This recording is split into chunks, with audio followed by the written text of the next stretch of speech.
Hey everybody, before we get started, I just remind you this episode is brought to you by our patrons like Aya Comics, Qua, Jeremy Vasquez, Kylie Denton, Nestor Flores, Rogue Robin, Shiny P, Soto Sano for 24, and Video Gamer 75. And if you like what we do and want to see us do more, consider supporting us on Patreon, because you can get episodes early and access to lots of other goodies, and we really appreciate your support. Thanks, everybody. The button is hit. We're doing What's Up. Huzzah. I immediately feel like taking a huge yawn. Hi, this is What's Up. We do stuff. Like sleep, sometimes. Yeah, but we can't do that while we record. That would be awkward. Just a bit, yeah. I don't even know what I sound like sleeping. Probably some deep breath, maybe light snores. I don't know. Fuck. I'm still trying to farm Kar no Kyokai while we do this. Again, I still haven't started Kyo no Kyokai. Yeah, you're doing exposition stuff. Yep. It's okay, it's not hard. I already got... If I did not have permanent Shiki, I'd already have it. But this is a Let's Talk. That came out today. It came out phenomenally on time. So we'll probably start there. Welcome to the episode of Upgrades, everybody. Oh, goodness. Well, I mean, on my end, it was a very dramatic shift in performance. I was able to get the episode edited and exported and uploaded before midnight. Mm-hmm. Like, it was holy shit way faster. And I think technically the quality is better, because I'm pretty sure I'm exporting in 1080p now. I hope so. I haven't checked personally. Well, I believe that's the setting my thing is set to, my video editor. So hopefully it's exporting okay, and it's actually not that matters because it's just the thumbnails and stuff. But you know, any improvement counts. I'm assuming the audio quality gets affected some way somehow. I don't know. It might. The audio is probably better, but that's probably a factor of the machine being better. Yeah. Not necessarily the export. But yeah, so I got my new computer. It's big. Although I said this to Lucky, it's not that heavy, and I think I actually see inside the case there's a little bit of wiggle room because I didn't buy a lot of extra parts and add-ons. So hopefully, if I need to, there's some room to upgrade. But right now, I feel pretty good about it because, like I said, it runs pretty clean. I was able to not only finish exporting the video, but also, as an experiment, get in Discord and run a stream of Quiplash, which was you're right. a thing. Yeah, I didn't join in. I was done for the day. I was all like, I'm gonna go sleep. I felt like that later, but yeah, I hung out with everybody for a while after the show because hey, guess what? It finished very soon, so I was actually able to do stuff. Yeah. And I think I will leave that Quiplash stream up there, even though it's probably really, really weird because I'm yelling at people the audience can't hear on YouTube. In future, I'm pretty sure with this machine, actually, that's something I can talk about.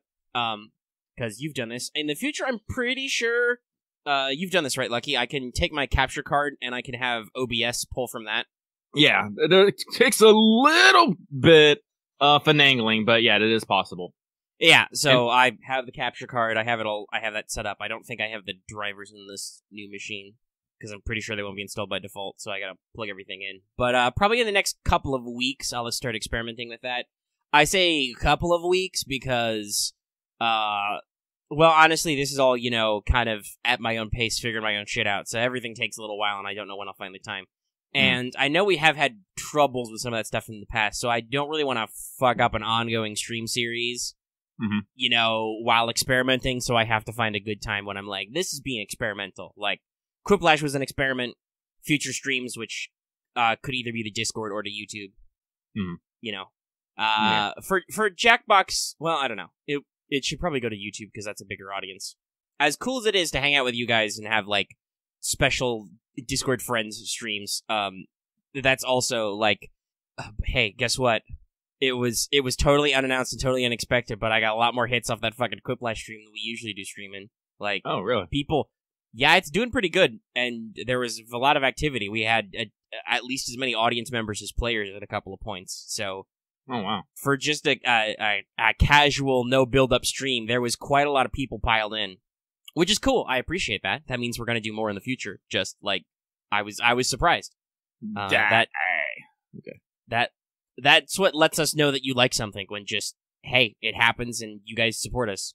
Mm-hmm. And sometimes you should support us a little more. Watch Clone Wars Episode 3. It's only got like 50 views. Watch more. Anyway, yeah. So just some general experiments and stuff will probably continue, but I'm not going to necessarily cycle out of YouTube stuff right away, because like I said, don't want to fuck anything up. But if I do that, that means I'll be able to stop doing in-app streaming. Ah, shit! which means I can, hopefully control the latency. Maybe not go as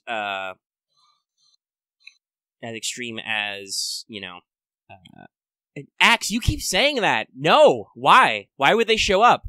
Axe was a little weird to me on that stream. One, you were like, no.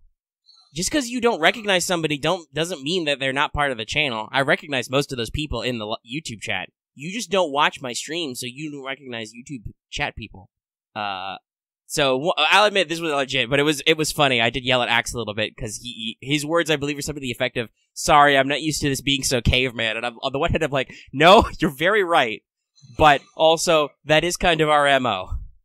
But you were just surprised that there were people in the stream. How would there be people who aren't like?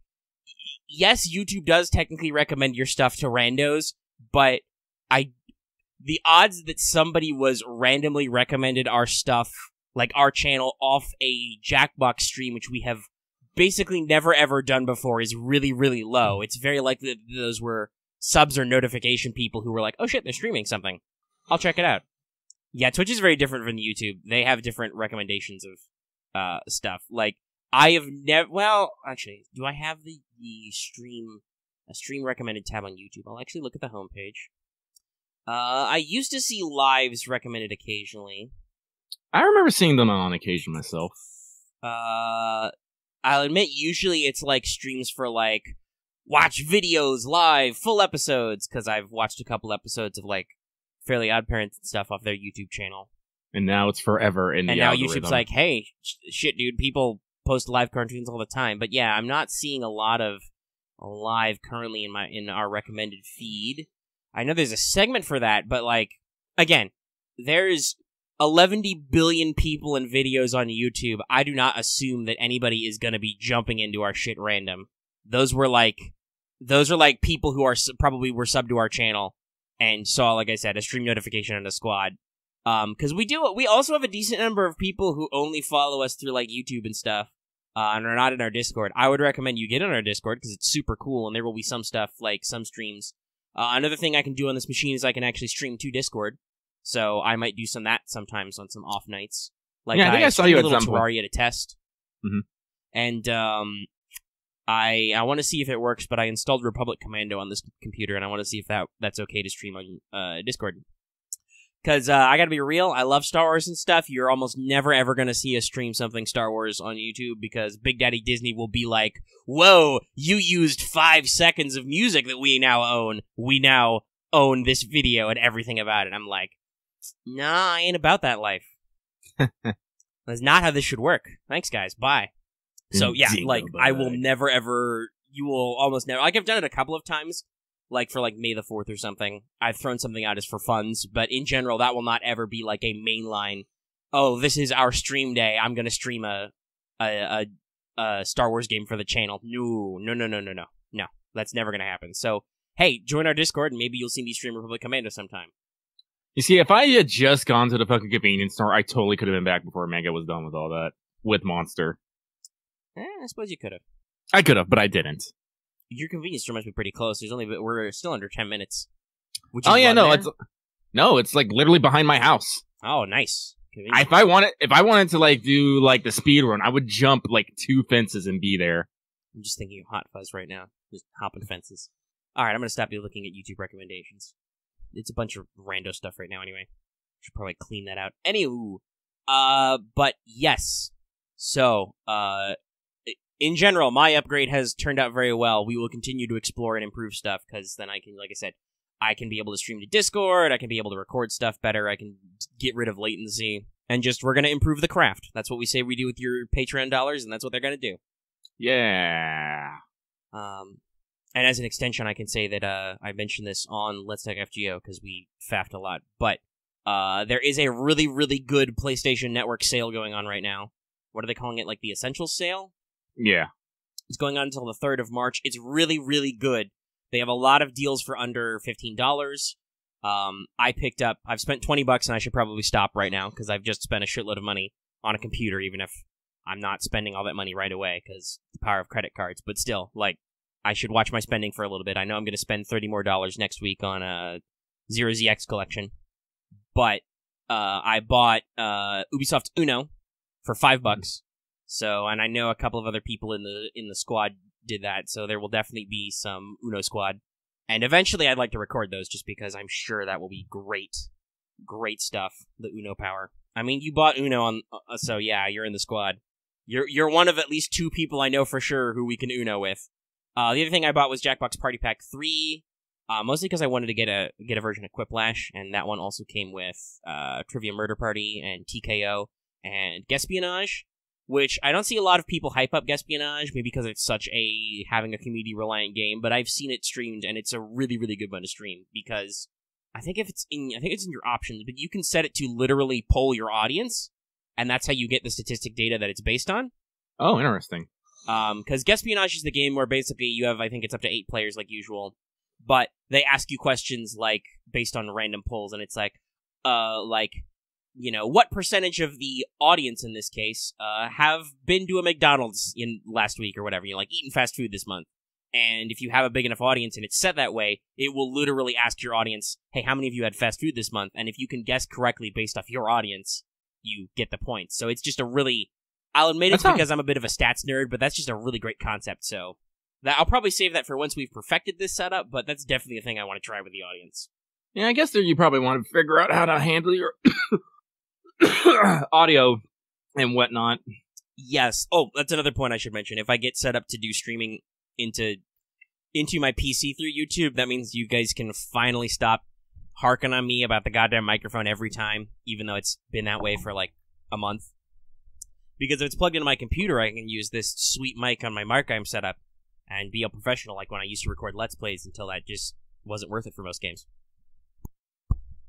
No offense to Let's Playing, I like that concept, but just the way our channel is and the way we're set up, it's kind of it was it's not really risk, but it was not, the reward was not proportional to the work. I think it's totally our style. It's just, it's a lot easier, especially with the way like YouTube app streaming was to fire up, just have YouTube slurp up the stream off my PS4 and play for like 3 to 4 hours straight. Than it is to sorry, keep going. Than it is to just to sit down and record like 3 or 4 episodes, making sure to break the episode, export it, all that. I think in the future we'll be able to do that pretty easily, but that will require 1, some dedicated setup, and 2, like actually making sure it's set up and entertaining. And it'll probably be better when we're both there, so we can both do the chemistry thing. Chemistry, science. I am so lost. Yeah, you're playing Nioh right now still? Yeah. I beat it, but apparently after credits there's still more shit to do, and I was like, I'm okay with this. Post-game! Like, when I first started Nioh, I was, I was a little concerned because, it's a Soulsborne game, but I was able to beat it on its normal difficulty, and so I'm gonna take a little bit of pride of that. So, I've been putting a lot. Oh, what the fuck is that? Oh, concern. But, are you done talking about your upgrades and shit? Yes, though, I want to mention to you, though, you should probably look on Twitter, because I retweeted something. Oh, hang on. Lucky's distracted. Let's see here. No, it's not that one, though. I've also retweeted that one. Yeah, well, I'm going to retweet this one. Damn you, Hughes! There's a lot of people who died in this room, and I see no monsters yet. Oh, wait, no, they're in the fucking tank. Can I just blow up the tank? Where's my bombs? Oh, it worked! Awesome! Eat a dick! Anyway. So, I guess after Omega's done talking about upgrades, I'll talk about upgrades right now. Because, as I said I would, I did go and buy computer parts, and they just came in. They came in today. I ordered them yesterday because Amazon is big corporate energy. They were able to give me free 1-day shipping, and so I got them. Oh shit, there's even more of them. So I got them today. Now, I'm having what I can only really call, oh god, second doubts, because throughout this week, I didn't use my, oh shit, I didn't use my computer all that much, and, my computer hasn't crashed. So, how to best put this? I don't want to necessarily fiddle and fuck around with my computer if there's nothing actually bad happening to it. I guess that's the best way to fucking put it. Because Lucky's a jack of all trades. I'm good at a lot of things, but I'm not great at everything. So, like, me potentially going mucking around in my computer systems could get something fucked up, and I'm not too sure I'm ready to handle that right now. Because, as I said, like, I'm kind of like Omega in a sense, is until my computer starts, like, breaking down, my things start actually breaking down, I really don't care too much, about the specs or whatever. It's just like, I'll manage, whatever. It's happened. It's only been the fact that my computers has been making me ghost and whatnot that I was like, all right, I gotta get me some upgrades so I can do stuff in the place. And now it perturbs me so much that now that the computer parts are here, it seems like it's not, son of a bitch, those came back too? Fuck you guys. It bugs me a bit that, that now it seems like the problem may be quote unquote fixed, and I just spent like $500 for potentially nothing. Like, I was talking to Mega earlier, like, I could, like, return them, or I could just go through with the upgrades anyway, but I'm not sure what to do right now. But I do have the upgrades. They're sitting in a nice, lovely box. Yeah, I'd say just sit on it and see what happens for a little bit. Yeah. Who knows? Maybe at this next moment, you'll implode, explode. Please and, no. Enter the Shadow Realm. And then we'll be like, shit, I guess you needed those. Yeah, then I'd probably finish off recording, but then I'd probably have to become computer surgeon. Yeah, start working on some shit. I have to, like, get out a blanket, lay things down. I should actually probably some canned air. Because I bought a new motherboard, a CPU, and sticks of RAM. You need to strip down your boxers and put on your anti-static bracelets. Yeah. So I'm gonna fire up the internet way back a little bit here. You know how I learned about that? How? Mega Tokyo. That was a thing in early Mega Tokyo, was like, oh, we're going to use this excuse to get everybody in their underwear and talk about computer building. There, I fired the nostalgia beam for today. You say that, but I still sleep underneath a Mega Tokyo bed blanket. Nice. Like, I have the Sad Girl in Snow as a blanket. Sorry, I'm just thinking about that. That's such an archetypal thing for Mega Tokyo. Yeah. What happened to Mega Tokyo? Are they still going? I don't know. It was one of those things where there was Mega Tokyo is one of those webcomics, which it's a webcomic, by the way, if you don't remember it, or never heard about it if you're too young, Zoomer.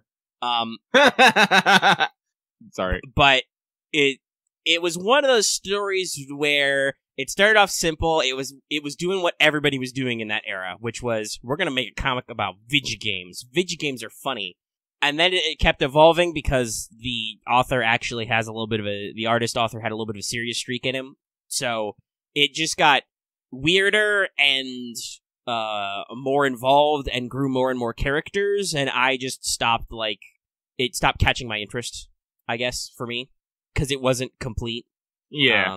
That was the other thing. It started getting more and more serious, which is where we start getting Sad Girl and Snow. But it turned into a lot of romantic drama. Because I decently appreciate some of the classic comics that are complete, like 8-Bit Theater. That's a really good one that's actually complete. And I also was a fan of Bob. Well, I say I still am. I haven't reread it in a while, but it's still really good. Bob and George, one of the earliest Sprite comics I know of, which started because the author of that was going to make a hand-drawn comic, but then he realized he was awful at that, and he kept making the Sprite comics as filler because he was going to draw more strips to post up over time. But that didn't work out, and it turned out the filler bits were funnier, and so it became Bob and George, which is a webcomic about Mega Man stuff, because it was using Mega Man sprites. I still read Awkward Zombie occasionally, but that's not necessarily super... that's kind of more slice of life, really, and maybe topical, I want to say. Yeah, that's not constantly updated. It's, gags over and over. So it's like, it depends on what the author is playing lately. Like, I just scrolled back one, and here's a hilarious Kingdom Hearts comic where Sora puts 3 rocks together to make a lucky emblem. It's pretty funny. Oh, that reminds me about we skipped over some of the other stuff in the PSN sale. That's something I've seen, is that, what is it? I believe you can get the Kingdom Hearts all-in-one bundle for like $30 right now. It's normally $100. That's the story so far in 3, I believe. That's a lot. Yeah, but it's 70% off. It's $30 right now. That's a great deal. Oh god, do you have 6 eyes? Oh god, you have 6 eyes! That's a lot of eyes. I'm gonna fucking kunai this man to death. Oh, that's a very funny Three Houses comic. I'm gonna link from Awkward Zombie. Like he's playing Nioh, and I've got to the part where I go back to fucking England, and I am a fucking Irish ninja. Okay, yeah, I thought Orochi was the final boss. No, now it's a fucking Beholder. Great. Whoa. Yeah, watch out. Wizards lawyers will come attack us for that. It's a mysterious thing we can't name. Okay, it's called 100 Eyes in-game. Alright. Isn't that what Goblin Slayer did? It was the monster we cannot name? Yeah, but it was like, I know, I can't, oh, he just fucking ended me. Rip. Axe. When Axe likes something, he just can't not talk about it. I know. Axe, here's a life tip for you, Axe. You need to stop being 50 steps ahead of everybody. If somebody's talking about something, well, maybe don't assume they're fucking dumb, because that can also be bad. When you try to be supportive, you can come across as a little condescending. Assume everybody is at a healthy medium. They're not done with it yet, but if they're actually playing it, they probably know something about it. There we go. Healthy mediums, Axe. Can I just run through all this? I'm gonna try to. I've just made a lot of weird, boxes and median gestures with my hands that nobody saw, and I don't know why. I felt like it. One day we'll consolidate and we'll get a video camera and we'll become literally 20 times more entertaining when they can see probably. us just at the very least, that means I will where the box goes. Yeah, something like that. Oh god, I love that's the other thing we did was after, because I was too tired to go on for Red Uno, but we played 3 rounds of Quiplash, which were pretty funny. I may have been robbed on a couple of them, but I won the third one. Spoilers. I brought it back around. The house always wins. But then the community started up some rounds of Cards Against Humanity, and I got in a couple at the end. But we made sure to put the box expansion in, which was great. I love those cards. I love those cards so much, the box ones. The box ones? Yeah, for Cards Against Humanity. Former President George W. Box. What? Oh god! Oh god, eye lasers! Box. A box-shaped man. A box inside another box. Something you think is a box, but it actually turns out to be a crate. Speaking of which, though. Well, continue your thought. I think I've slightly cheesed this game with the build I've used. It's entirely possible. Also, the actual content, you literally said who the final boss was in the DLC, which I have not purchased or looked at. Those are actual spoilers, Axe. Yeah. Lucky cheese. Well, yeah, I was going to say that. I don't know. I'm sure that's with a Soulsborne-esque game, that's probably intentional. But yeah. Well, as I said, no, it's just talking about Nioh. I'm playing online, so I can see other players, and I've definitely noticed something. Most of the players I find or see or fight, they always use. Oh shit! What the fuck is happening here? Oh, is this the? Oh, interesting. People tend to swing towards a certain set. Now, me, I'm an Irish fucking ninja. I maximize, I am literally wearing a fucking ninja set. I maxed out my ninja skills. I'm using a Kusarigama,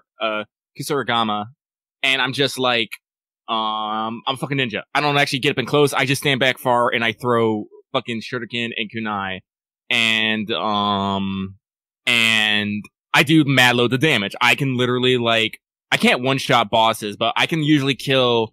I just, as I said, now that I didn't get immediately eye laser to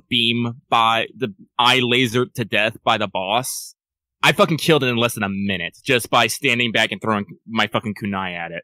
Honestly, no, it's really fucking, it kips me up a little bit sometimes. I haven't fully maxed out the ninjutsu tree. Oh, is the ninja item throwing build the best build? At least according to one person. It's just, as a general observation, I see this a lot. If you get into a community, everybody will say, blah, blah, builds, blah, blah, blah. I guess. Yeah, that's his personal opinion. Devilish is saying it's the most meta. We have quite a lot of people in the audience right now. But I've also been under the experience that, if you get 5 different people in a room who've talked to maybe 50 more people, they will have 7 different opinions of what meta is like. It's exponential. It's really weird sometimes. because I'm plugged into other like game communities and stuff besides just video games sometimes, and it's really interesting to see how different people react to stuff. Like, I haven't done a video on it, and God, I don't know. Hey, leave a comment if you also watch my Legion videos and are watching What's Up right now. But Star Wars Legion just updated a new rules reference guide. They just put out a new rules release because it's a living document online, which is super convenient. But they did a couple of minor tweaks to nerf some units that have been really, really good lately, and maybe a little meta bending, as it were. And I have seen like probably a solid 50-50 split online, whether or not it's a good, positive change or it does fucking nothing. Like, it's really is like a coin flip whether or not somebody will think it actually is effective or not. Yeah, well, as I said, I just find it weird because as I've been playing through, I've been fighting other players and stuff because, I'm going to get me that glory and some free equipments. Just about everyone I take that back. Not everyone, but like, I definitely want to say between 80 and 90% of the players I'm up against are using Warrior of the West sets. And every time I just fucking pull it up, it's just like, I see the fucking circled helmet. I'm like, yeah, I know what you're doing. And you're about to die. So I'm kind of happy that I've gone into what some may consider fucking great on just me wanting to be a fucking ninja. Because I enjoy being a ninja. It's great. Wow, max level is 750? It's crazy. A lot of levels, but also, I suppose high level capture usually the way this goes in these kind of games. What level am I right now? Hang on here. Yeah, I just beat the game and because I just unlocked the Way of the Strong. And I am level 111. Alright, Lucky, do you think you can vamp about Nioh for a bit? I can vamp about Nioh for a bit. Alright, go for it, because I'm gonna pop off again. Right-o. Because I'm drinking way too much water. Yeah, so, like I said, I just beat, 100 Eyes, which is this bipedal beholder-looking fucker with eye tentacle lasers, which I'm just all like, wow. Again, I'm kind of surprised, actually, I shouldn't be surprised that Team Ninja did this game. Team Ninja of Ninja Gaiden and Dead or Alive fame or infamy, depending. Oh man, do I actually want to keep playing on the Way of the Strong? Wow, this is some high level shit. Well, X, that's the thing. DLC costs money. I don't know if I got that right now. I have to consider that. But yeah, I do feel a little bit bad. I feel like, I can't say I really feel bad, but I kind of really appreciate all the alternative history, like with William Adams, Edward Kelly, fucking Yasuke. It blew my mind that William and Edward Kelly were actually based off real people. Fucking Anjin of Amira was his actual name. Because I think I mentioned this on the previous What's Up, but he was actually one of the few white samurai. Yeah, the black samurai, that's Yasuke, who actually served under Oda Nobunaga. Yeah, that's what I've heard. Nioh 2 is a prequel. I'm all like, I guess that makes sense because basically, from what I understand of this is this is the end of the Sengoku era. There's not going to be any more major wars.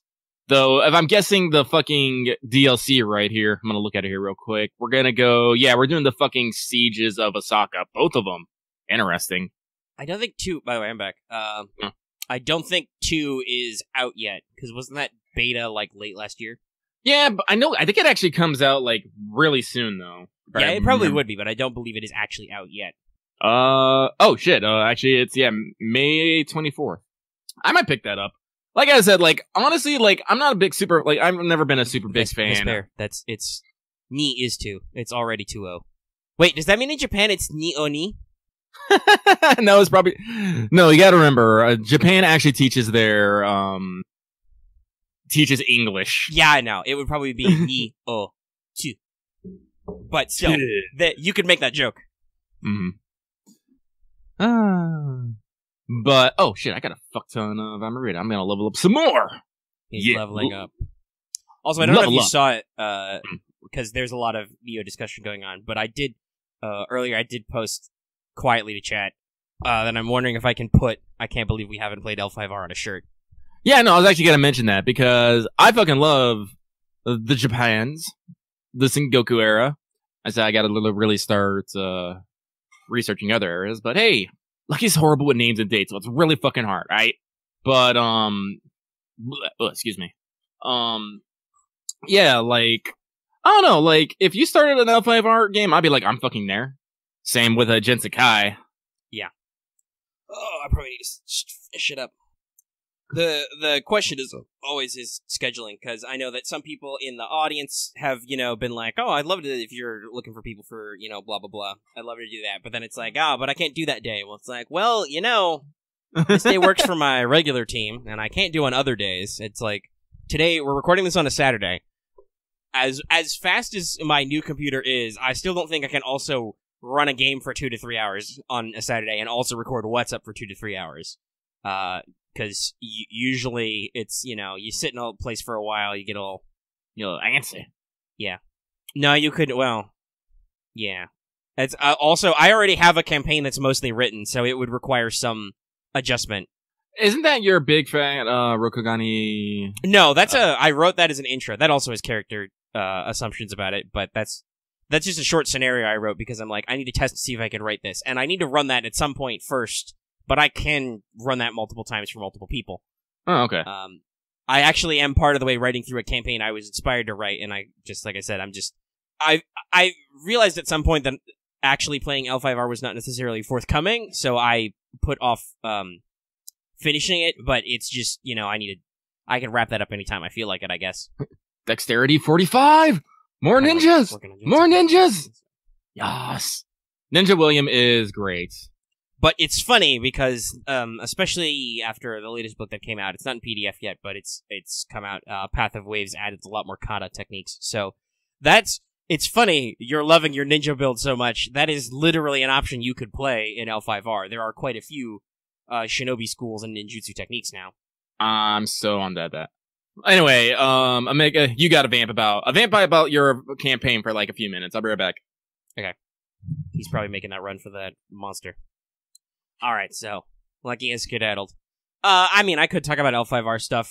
I think I have before, though. It hasn't really changed. I would say that, like I said, the campaign would be limited, and I would need to, discuss caveats before people I recruit, because obviously there's...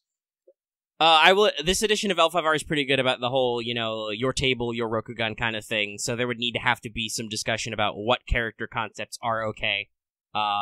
Playing a secret Kolot is explicitly forbidden, and, there needs to be some discussion if you're playing some of the other ones, and, depending on what, I did for stuff, I may want to intro people to the campaign. I may be like, oh, let's do an adaptation of the beginner's game and play the Topaz Championship, which is, if you don't know L5R lore, the Topaz Championship is basically the most prestigious Genpuku coming-of-age ceremony they do every year. No, Max, you keep asking me those questions. I need you guys to read. That's the thing. I've been getting this a lot from some angles, like, oh, hey, talk about L5R, talk about this thing. It's like, okay, I can do some of that, and I might dig up my concept of doing, hey, intro to Rokugan video, because I know that there are some people who are, interested in some of the L5R stuff we do on the channel, but don't necessarily, know about the setting, so I'm like, okay, I could script that out, I guess. Well, yeah, Vesper, that's the thing I'm talking about, is, there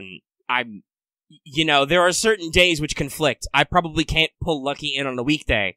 He's got a full-time job. So, scheduling as always is I know there's lots of people who are super excited to do lots of things, but they are not always available at all times. But, still is a card game, actually. It's a different card game now, but it's still a card game. So it's based on yeah. But yes, so there's a lot of, different things I could do, but ultimately, I think that the current edition of L5R presents itself very well, so if you're actually interested in it, I would be like, hey nerd, read a book. I could do a high-level primer, but a lot of people are and not just Axe, generally people have been like, oh hey, explain this to me, explain that to me. I'm like, I'm not your fucking L5R mom. I need you guys to, there's a certain amount, I'll admit, I do lots of guides and stuff, I help people through things. I like to present my players, lots of options, right? I like to give you guys the full picture, because now that Lucky's back, I've heard him. Lucky knows this. I'm actually usually pretty open most of the time.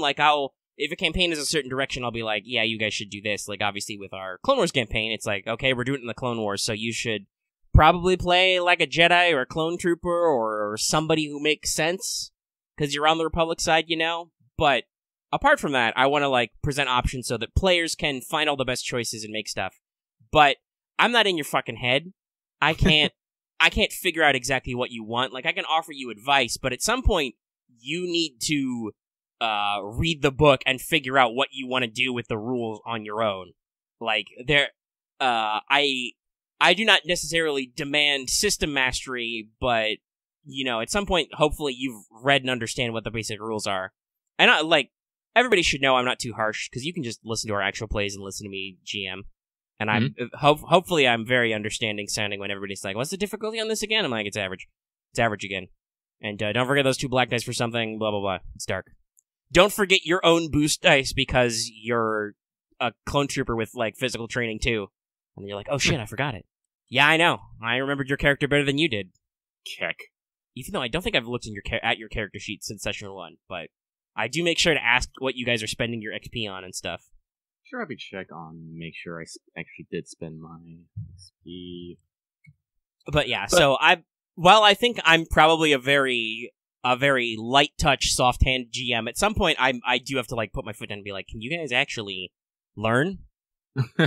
Like, with Mages of War, there's a lot of back and forth, and there's a lot of, like, I don't even fucking remember what my rules are some of the time, because there's 250 pages, so I'm like, what did I write about this? Did we change this?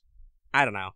So, I'll admit there's a lot of back and forth there, but ultimately, like, when you guys made your characters, you guys actually, like, look through the book, find what you're trying to do, and work on that, and if you can't find something and you're like, hey, how do I do blah-de-blah?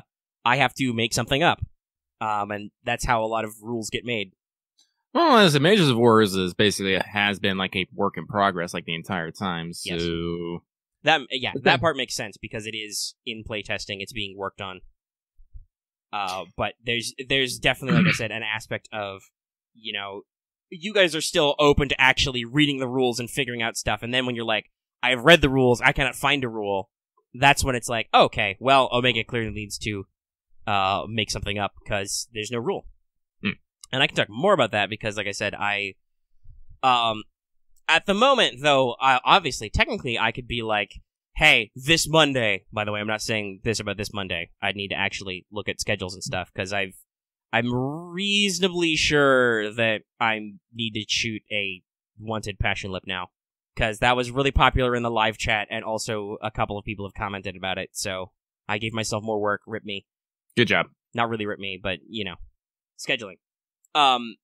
But I could throw out at any time, like, hey, this Monday if there's enough people who want in, I'm gonna run my L5R module I wrote.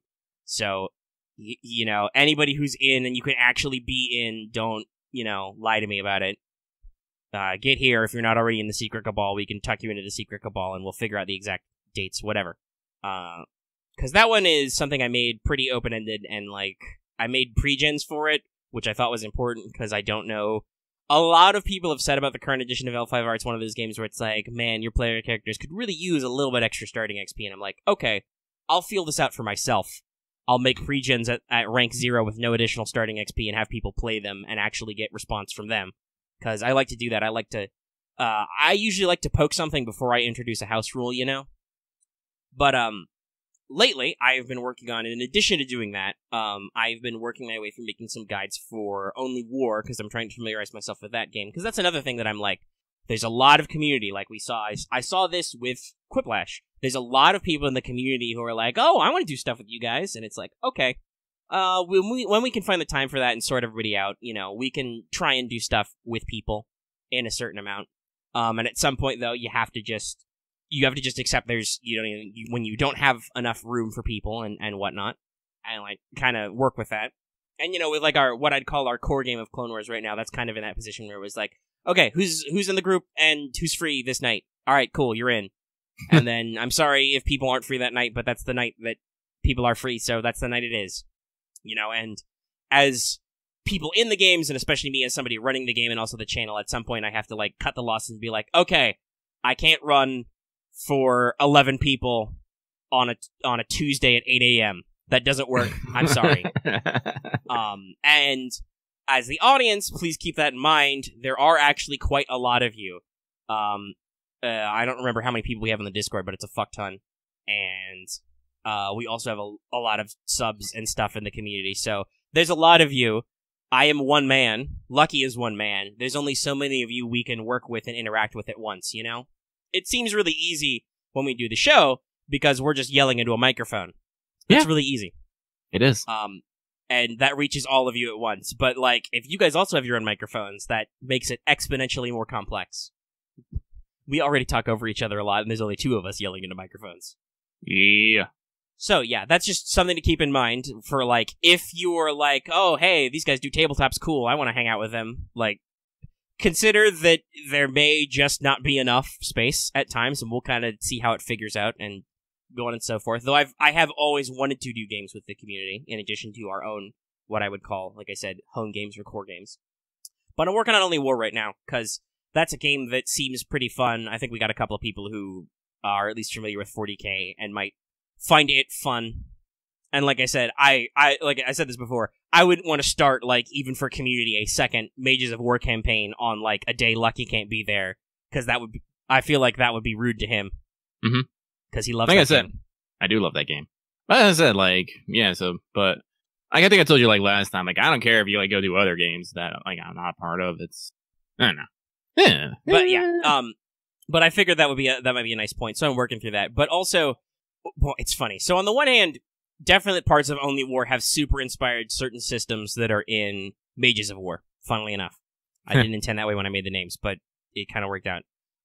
Like the companion rules and stuff, that's definitely pulled from the fact that Only War has a whole, that's a core mechanical system in Only War that usually you get an extra soldier, a comrade who is with you at all times, because if you're not familiar with 40K armies and lore, the Imperial Guard, or Astra Militarum as it is now, because that can be copyrighted, is usually a very body-intense army.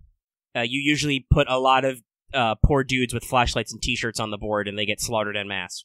Oh. Yeah. That reminds me, I think I don't know if that would be a podcast or what, but I kind of want to do a video. I'll gauge people's responses, which is Omega explains 40K factions to Lucky badly. We could probably fill an entire What's Up slot worth of time on that. But yes, Imperial Guard is a very shooty army with lots of because they're normal human dudes, relatively weak guys in big clusters shooting lots of guns. The other cool thing about Imperial Guard is tanks, so those are well supported in game too. Because that's the other thing, is you get to use cool vehicles and shit. But that definitely inspired me to be like, well, I'll do this as an optional rule to fill out Mages of War campaigns, like when we do our Buddy Cop campaign, where there's only 2 players, but, you know, that grows with companions and so on.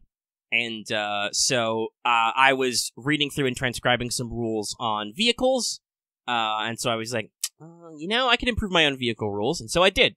I switched up how I did that. I realized I was repeating a lot of rules that were basic, so I was like, okay, fuck it. We'll do it this way. Vehicles now have tags, and then they have qualities. Qualities are like unique or semi-unique things that are very specific rules to that vehicle. Tags are all the shit like, oh, this vehicle's aquatic, oh, this vehicle's flying. Because those rules were all the same, except maybe the numbers were different. So I'll just make that a tag, and I can write the rules once, and then just put in a little small amount of text the tags. So, like, flying is now a tag, and I played with how flying vehicles work. Now, if you're flying, you have to maintain speed or you fucking fall. At least in flying vehicles. Mages don't have to worry about that because you're magic. Inertia doesn't count, literally. That's why mages are cool. They can pop a hover. And there is actually a hover rule for, like I gave that to the Zeppelin heavy vehicle and stuff. But normal flying vehicles have to stay at speed, otherwise they start falling. And that's actually, I believe, true of a lot of airplanes of the era. You had to maintain what is called positive control of the stick. So you had to actually hold the stick in level flight position, otherwise it would drift up or down. To combat this, I added a special action that flying vehicles can take, and they can now actually do strafing runs. So if you're in the air shooting at people on the ground, you can now fire like an auto-fire burst and hit multiple people in a row, basically. You know, daisy chain those hits together. So that's cool. That makes sense, right? Yeah. But also, this is something that was a inherent vehicle qualities in Only War. I was like, Okay, so I've thought about making this a rule. I'll make this an actual rule. So now all vehicles are either open or enclosed. Open vehicles are like motorcycles, motor cars, certain types of boats and stuff. A lot of planes are open. And basically open is, okay, you've got an open top or a soft cover or something, or you've got no cover, like in the case of a motorbike. So, on the one hand, it's really easy to get in those vehicles. If you want to, you can choose to, as a free action on your turn, or as a reaction not on your turn, you can just bail out of an open vehicle. If you're like, I don't want to be in this car anymore, you can literally just jump out. You have to roll, I think it's probably athletics agility, or you take falling damage, because, you gotta roll with the punch. But still, it's like, I don't want to be here anymore. I'm out. That works also for planes. Oh, golly gee, my plane's on fire. Let me just hop out. Hopefully your command issued you a parachute, though. Yeah, I hope they did. Otherwise, it's just like, well, might as well take this baby to the ground. Because, hey, guess what? In real life, they didn't. The parachute was invented later in the war, and command did not start issuing them to pilots until after the war. Because we don't... It's like 4 weeks or 8 weeks of flight training. We don't need you that bad. We'll just train another guy. We do need that plane, though. Yeah, actually, I believe that was literally why. It's because they thought that it would encourage pilots to abandon a perfectly serviceable aircraft. Oh, we've talked about this a lot, but war is fun in that ironic way. Mm-hmm. But so that's open. Also, you can Dukes of Hazzard your way into an open-topped vehicle easier. So if you want to just run up to a bike and jump on, you can attempt to make a test. And if you succeed, you do it as a free action. If you fail, it still takes the normal half action to mount on a vehicle. Does this mean I can run up and just literally kick a man in the face on a bike? Well, also that's true, yes, because that's another part of the open rule is that you don't get any extra cover when you're on it, so it's much easier for people to make a called shot to shoot you off an open vehicle. Because hey, guess what? You're out. Note to self: Wolfgang needs to clothesline someone off a bike. We'll put some more bike guys in there. Yeah. I don't know. Maybe I don't know. Well, yeah, I think you guys went back to arguing about L5R stuff. I don't know how accurate that is because, for some reason, despite the fact that it's been out for almost 2 years, and admittedly I've talked about how it seems like long-term the publisher Fantasy Flight is shifting away from RPG production, so I don't know how many works they're going to make, or if they're going to siphon it off to a new sub-company or something. Oh, no. Because that's... So Fantasy Flight Games is owned by the French board game company, or game company Asmodee, and Asmodee has a printing imprint, and there are employees of Asmodee who are, like, on the French forums being like, whoa, nobody freak out, like, the Star Wars RPG or L5R is not ending anytime soon, just wait for official word. So a lot of people are like, are they gonna, like, move it to a different publishing house? We don't know. That's something I'll probably be talking about personally in the future as news unveils. Right now, it's just like, eh. But despite being out for a while and selling okay, a lot of like understanding of it hasn't caught up because the 5th edition has kind of different stuff. Like, there's no point build character buy. It's strictly questionnaire based. That's so interesting. Which is very informative and very useful, I think, to building characters. But like, you don't min-max now. You can't take disadvantages for more points. Instead, your character has to take at least one disadvantage as part of character creation because guess what? You're not perfect, nerd. Yes, it's got a system called the 20 questions, which before was just a role-playing aid. Now it's like, here's literally how you do character creation step by step. Hey, question 1, what's your clan? Hey, question 2, what family are you in that clan? Question 3, what school are you? Which doesn't have to necessarily be your family or clan school. And then it goes from there, and that's how you get all your final character results. And guess what? At the end, everybody has at least a couple of advantages and a couple of disadvantages because, like I said, nobody's perfect. Excellent. And that's this edition really plays up the. It's honestly more true to. There's a long running joke in the L5R community. Don't worry, I'll get back to talking about Mages of War people. I'm just easily distracted. That's fine. There's a lot of you in here in chat, and Lucky's here too. But a lot of. It's a long-running joke in the L5R community. The original L5R RPG and card game, the lore was written by people who watched maybe half of a badly dubbed samurai movie, and maybe they saw an anime once. Oof. Like the cosmology is straight out of. I took a philosophy class in college. The the actual origin myth is very Greco-Roman, despite being an Asian fantasy. And so there are a lot of weird qualities to the lore and the way the fiction was set up. That's like, this doesn't seem very Japanese at all. The 5th edition has gone back and kind of smoothed that out. They've made sure to actually keep in mind actual historical Japanese or other Asian culture elements, point them out. There are a couple notes that are like, hey, don't be weird, because a lot of the names of the great fortunes are literally taken from the lucky gods of Japan. So it's like, hey, if you're in a public place, don't be weird, because theoretically this is an actual spiritual system that real people might follow. But just on a genre level, they've made the game much more about that classic samurai drama. Like, literally, it has the dichotomy of, and I did a video about this, ninja versus giri, which is human desire versus duty. Every character has a duty, they have a mission that is assigned to them by their lord, or otherwise, like, hey, you're part of a feudal caste of society, you have a goal in mind. This is usually to be contrasted with your ninja, your human desire, because you're still human, you're not an honor beat boob robot. So you have something you want to do. This can be something like secure a future with your true love, because that doesn't happen a lot in feudal stories. Oh boy, howdy. Found a new school, a school of learning, get promoted to a higher rank, get revenge on somebody that's not explicitly your job. And so you have to kind of work with this playoff between, oh shit, my job is to do X, but my desire is to do Y. And that kind of builds into the idea that you are flawed people trying to interact with a very strict social structure and a strict code of honor, and figure your shit out. Which is why I really like the game, and I think it will play really well, and we can get some people into it. I especially think, knowing Lucky, he could roleplay this dichotomy really well. I know from all these years, you could definitely be well, especially considering you're talking about ninja people, you could totally play a character who's okay, so my duty is to kill whoever the fuck my boss tells me to kill, but my desire is to write poetry. That's really what I want to do with my life. And then it'll be fuck, man, there's a really great cherry blossom or moonwing festival. I want to go write some sick haikus, but my boss says I have to kill this guy tonight, and prom is tomorrow.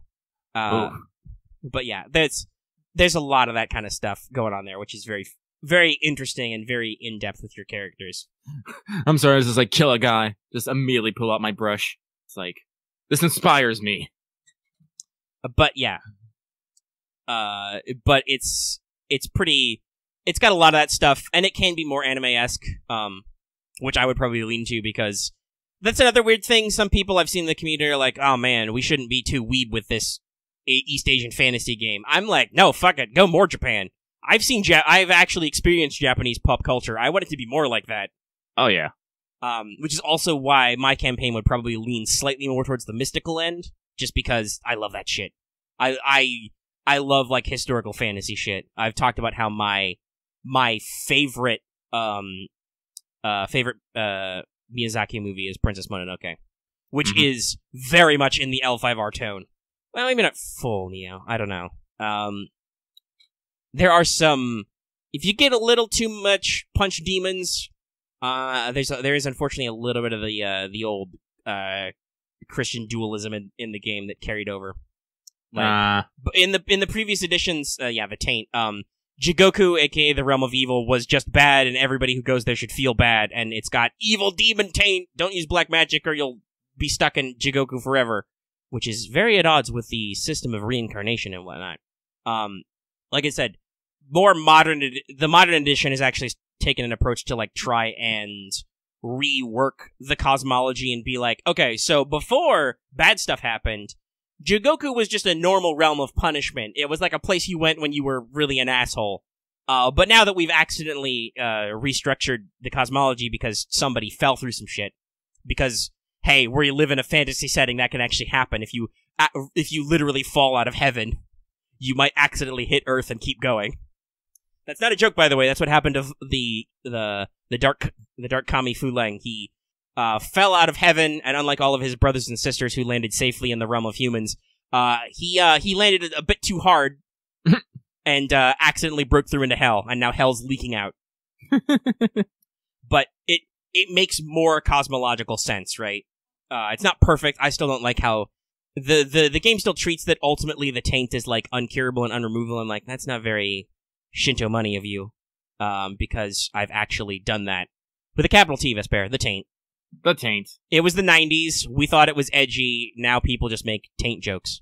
But like having actually studied some Shinto and some Japanese philosophy, the idea is that there is no impurity that is too like too big to wash away. Ritual cleansing is a very big deal. Normally the taint is too much. You cannot just wash it away if it actually gets on you. On the other hand, the game also doesn't necessarily death spiral you into taint. Well, there's that also. Like, that was the other thing that, like, they came up with a couple of excuses to fix the taint in the old lore that were really, really hard anyway. But, yeah. So, actually, I think that's a recommendation in one of the books that is like, you can do a quote-unquote impossible task as your ninja or something. So if you got tainted, you could, like, set your goal to be figure out how to fix it, even if necessarily that didn't work. Or I'd let you fix it eventually, because that's a cool plot point. But anyway, different thing. Different. But yeah, so, I have my own approach, and I've talked about this while you were gone, that I appreciate that this edition explicitly outlines a rule that is like, hey, your table, your Rokugan. Like, whatever you guys agree to do at the table counts. Don't get worried too much about how we wrote it, because people are, static, people are fallible humans when they write stuff too. Yeah. Actually, very recently, there's been a couple of fiction releases they did where they mentioned that because they were released online, they actually did an errata because they accidentally like goofed up some proper nouns and stuff, and they were like, oh shit, that's our bad, we'll have to fix that fiction later. We missed it in editing. Oh no. So yeah, human error. Also, holy baloney, I have been fighting this Mordred for like 15 minutes. Extra thick.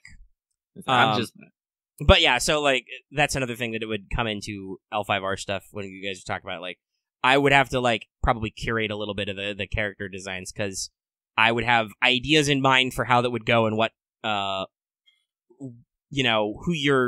you'd be serving to make the campaign work as kind of a direction, to not necessarily over restrict like what clans and archetypes you can play. I would have to probably restrict maybe like actually, I think I mentioned this earlier. One of the possible intros would be to play the Topaz Championship. I don't know if I'd do that or not. I'd have to poll the players, but that's the most prestigious coming of age ceremony in all of Rokugan. It's basically your test to see if you're worthy of being an adult and actually being a full-blown samurai. So that would be a great excuse to be like, why a group of characters from randomly different clans, some of whom are... No, X, don't ask these questions. Read them. There's 7 great clans, and they're all named after animals. I know, it's a little weird. They only get into Japanese names with the family names. But that would be a good reason for why you would be a group of randos from different clans who got together. Well, you all passed your test of adulthood in a very prestigious event, basically, right? Yeah. So, hey, guess what? You're probably really good, even if you're junior baggy samurai, so we'll just get you all together. But that would mean you probably can't play somebody who's, like, super old. You'd have to be within the reasonable level of age for Genpuku, so somewhere between, like, 14 and 18. And yes, Genpuku is a very ambiguous age period. You can be super young if you're a prodigy, or possibly even older if your sensei was like, whoa, you're really good at this, kid. Stay at the dojo another couple of years. We'll get you real polished up. We're gonna send you to Topaz Championship. But like, there's actually an advantage, I think it's called seasoned, where it's like, oh, you're actually an older character. Just you've been out of the spotlight, or maybe even like borderline retired for a few years, so you've forgotten some of your skills. But as you have experience and you know people, so you can turn that into an advantage in certain roles, and kind of you spending EXP as a seasoned character is like you remembering your old skills, which is a pretty cool way to take it. But if we did like that early start, that wouldn't work, because you wouldn't be able to fit in the scenario. Similarly, being a Ronin would probably be weird, because it's a super prestigious event for samurai. But you could play minor clans, for instance. There are a lot of these like little niche clans that have the Emperor's protection for like doing specific jobs. What's a good example? well, the Dragonfly are very popular. The Tombo family of the Dragonfly clan. That's one where they were protected by the Emperor to kind of maintain a neutral zone between the Dragon clan and the Lion clan, and they're all about nonviolence and stuff.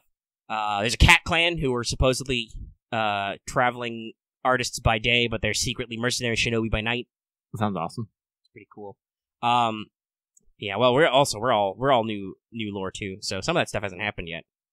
For those of you who are in the know, the lore has only just started the clan war right now. Oh, really? That's right. We went back in time. Yeah, nice. they actually released a box set that was called Clan War right now. So we're in the lore. The actual in-game setting is about to get really Sengoku era because shit's breaking down and people are just going to fight each other for no reason. Actually, well, hold on. If you guys are actually interested in this, I will pull up the list of it's YouTube, not Google Drive.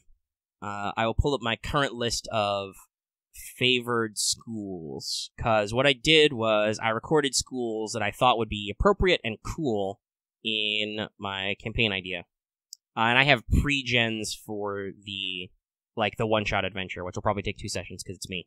And also, now that I'm thinking about it, 50 people would try to join, so we'd probably get the max 7, and that would take forever.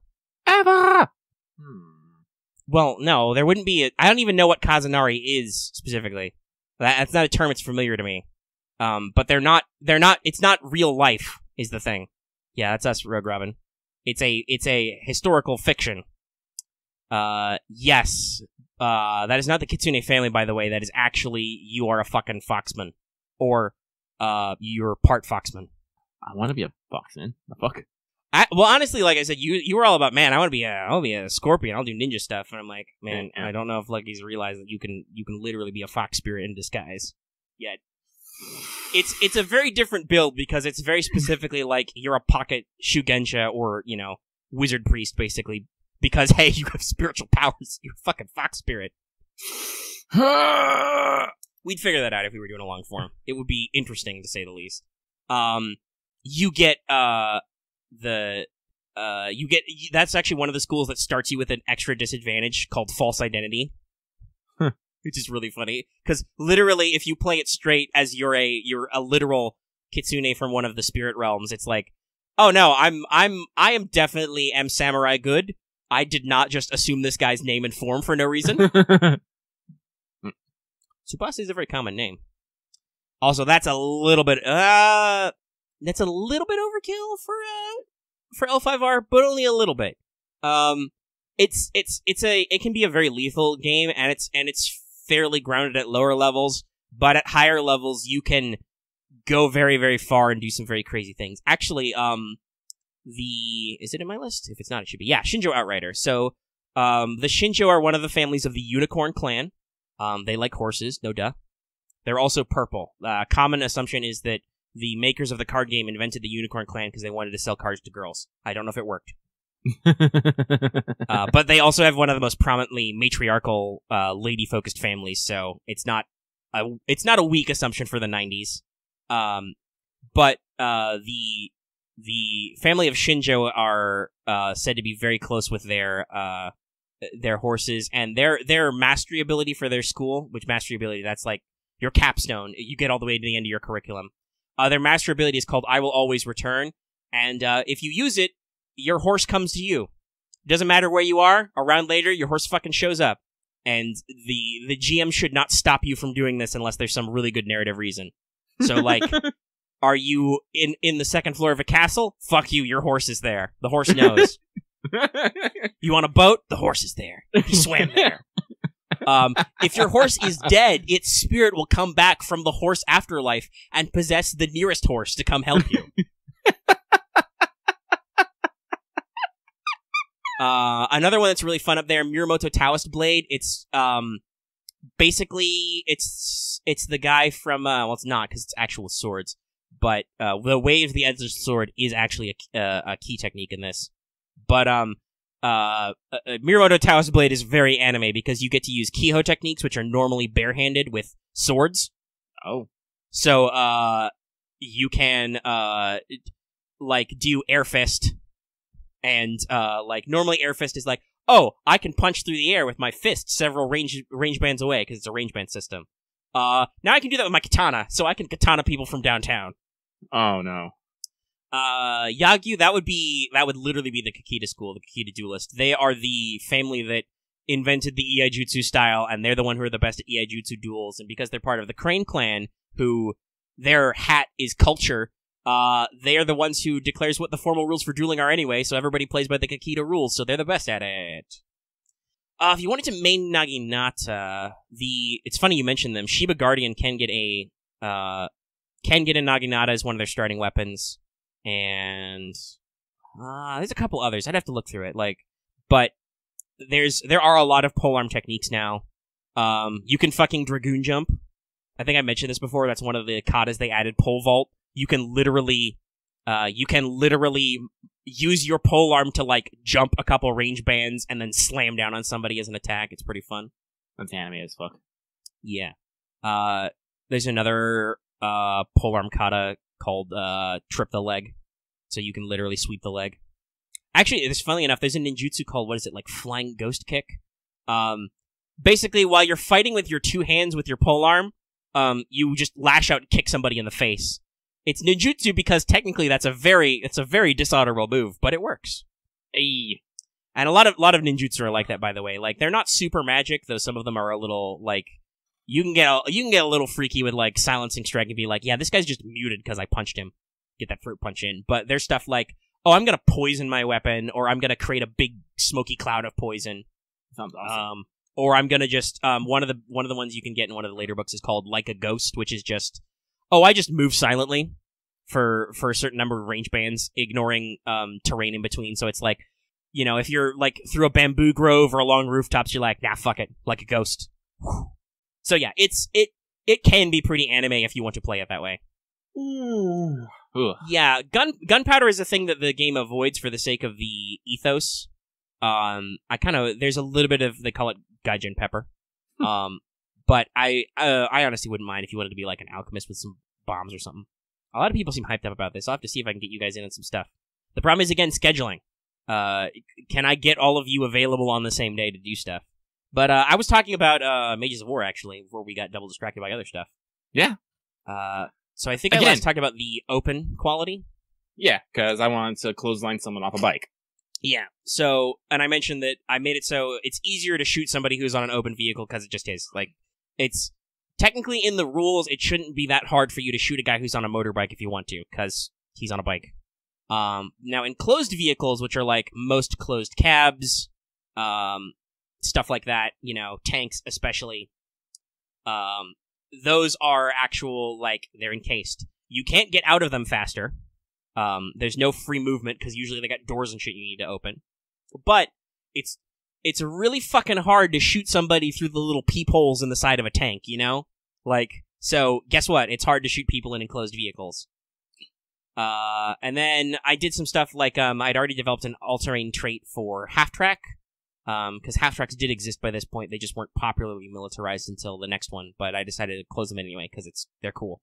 I just made all tracked vehicles all-terrain, because they're really fucking slow anyway, so it's we'll give them something. I set a trait for headlamp rules, because I was like, fuck, that could be logical, but I haven't established those rules anywhere, so there's a note now in tags, what vehicles have headlights. Guess what? Most tanks and stuff don't have headlights. They weren't built that way. So it actually matters. And I added a military ambulance as a vehicle type. Oh, that was fun. Because that was a thing that actually happened. Speaking of really cool people in a historical period, that's something Mary Curie did, actually. She liquidated a lot of her own money, hired some machinists, and basically bought ambulances and souped them up to be mobile radiological units on the battlefield, complete with x-rays, which is a really interesting thing that I made sure to put in the notes. That, these literally could have x-ray kits in them. I added some fun new vehicle mods, one of them is a cable spool so you can lay cable. Either telegraph lines, power lines, or barbed wire. You can also use it to recover them, so if somebody's got barbed wire in your way, you can just slurp it back up into the spool. Because our current Mages of War campaign doesn't interact too much with that front, because you guys are all flying, and even though maybe you should be a little more siege-minded, we're deliberately trying to avoid, serious business trenchy warfare. Somebody has flashbacks. Somebody didn't like trench warfare, and he's like, we really shouldn't do that. No. We're also very early in the war, so as much as I'm There will probably definitely, when we get back to that, at some point be at, like, a prototype heavy tank will try to attack you or something.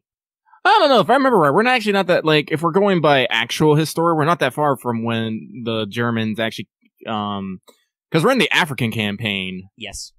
And that didn't go well for the... No, that didn't last very long. But that's the thing. Like, it took them a couple years to develop tanks. Yeah. For the major European front. Yeah, I don't know. They probably got bored. I'm sorry. Or maybe they had to go. Yeah. I don't care. They can come back. Whatchamacallit. They could also maybe have gone for some food. Yeah. What's Up is a long show, and it fluctuates on topics. Yeah, it does. But yeah, so, like, that's the thing I'd like to throw in as, like, an experiment. Axe is thinking extremely again. It bothers me sometimes. It does. But that's Axe.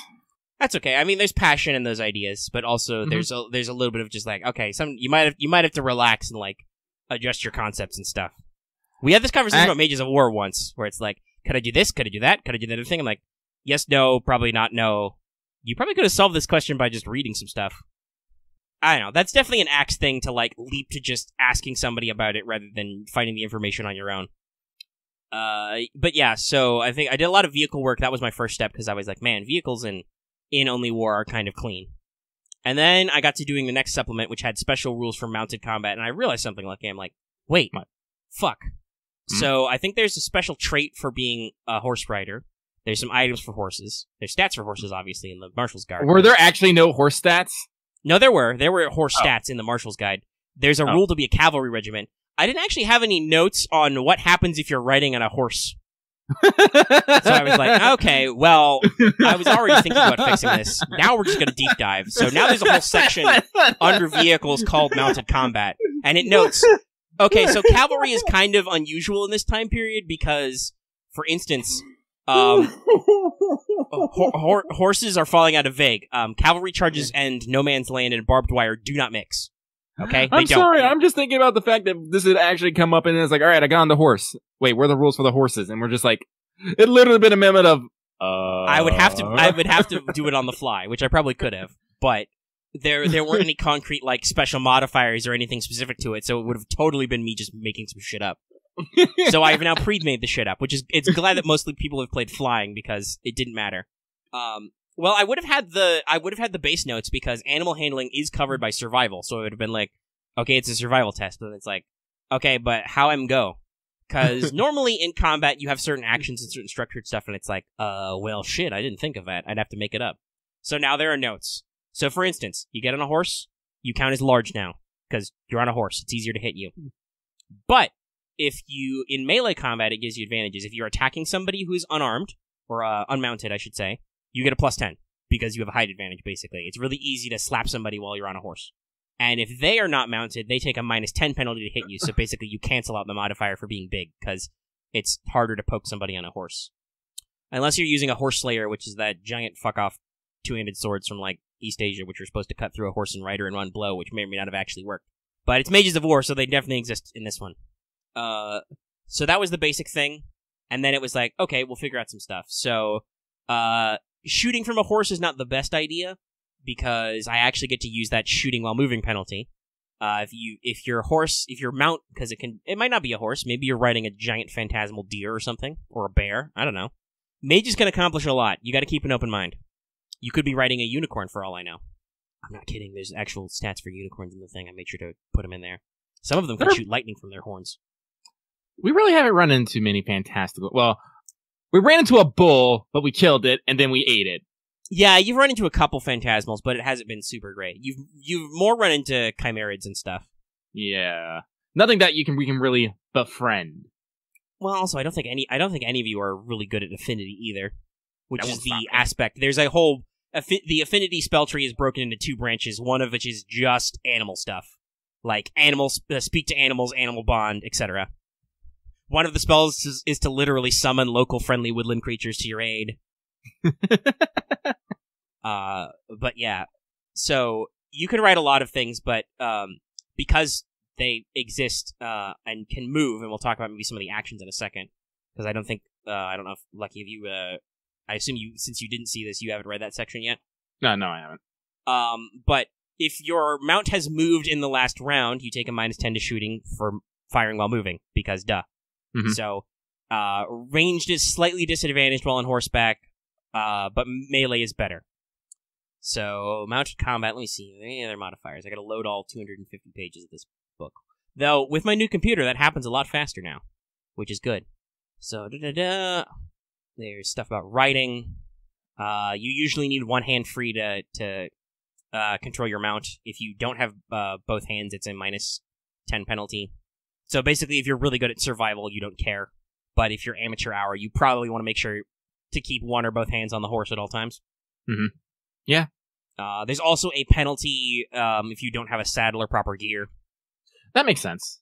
Because like I said, if you're really good, and there is a horse person quirk. If you like want to be like, no, my character's fucking all about horses, dude. You can actually mitigate that penalty and stuff, so you can basically ride bareback for free. But that's because literally that is a character-defining trait. Like, if we opened up your Valkyria Chronicles profile, that's one of your special things. You're the horse guy. You use basically riding kind of like you would use pilot to control vehicles. Like, if there's rough terrain or something you have to cross, you gotta work that out. Your mount is alive, so it might have to make fear tests, though it doesn't go berserk or anything. It just, I think it's either does fight or flight, basically. It'll freeze or it'll run, but it won't like freak out and attack people randomly because it's an animal.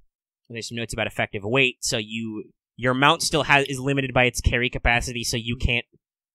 You can rack yourself up pretty good, especially because one of the optional traits for horses is to give them like lots of extra carry capacity, but.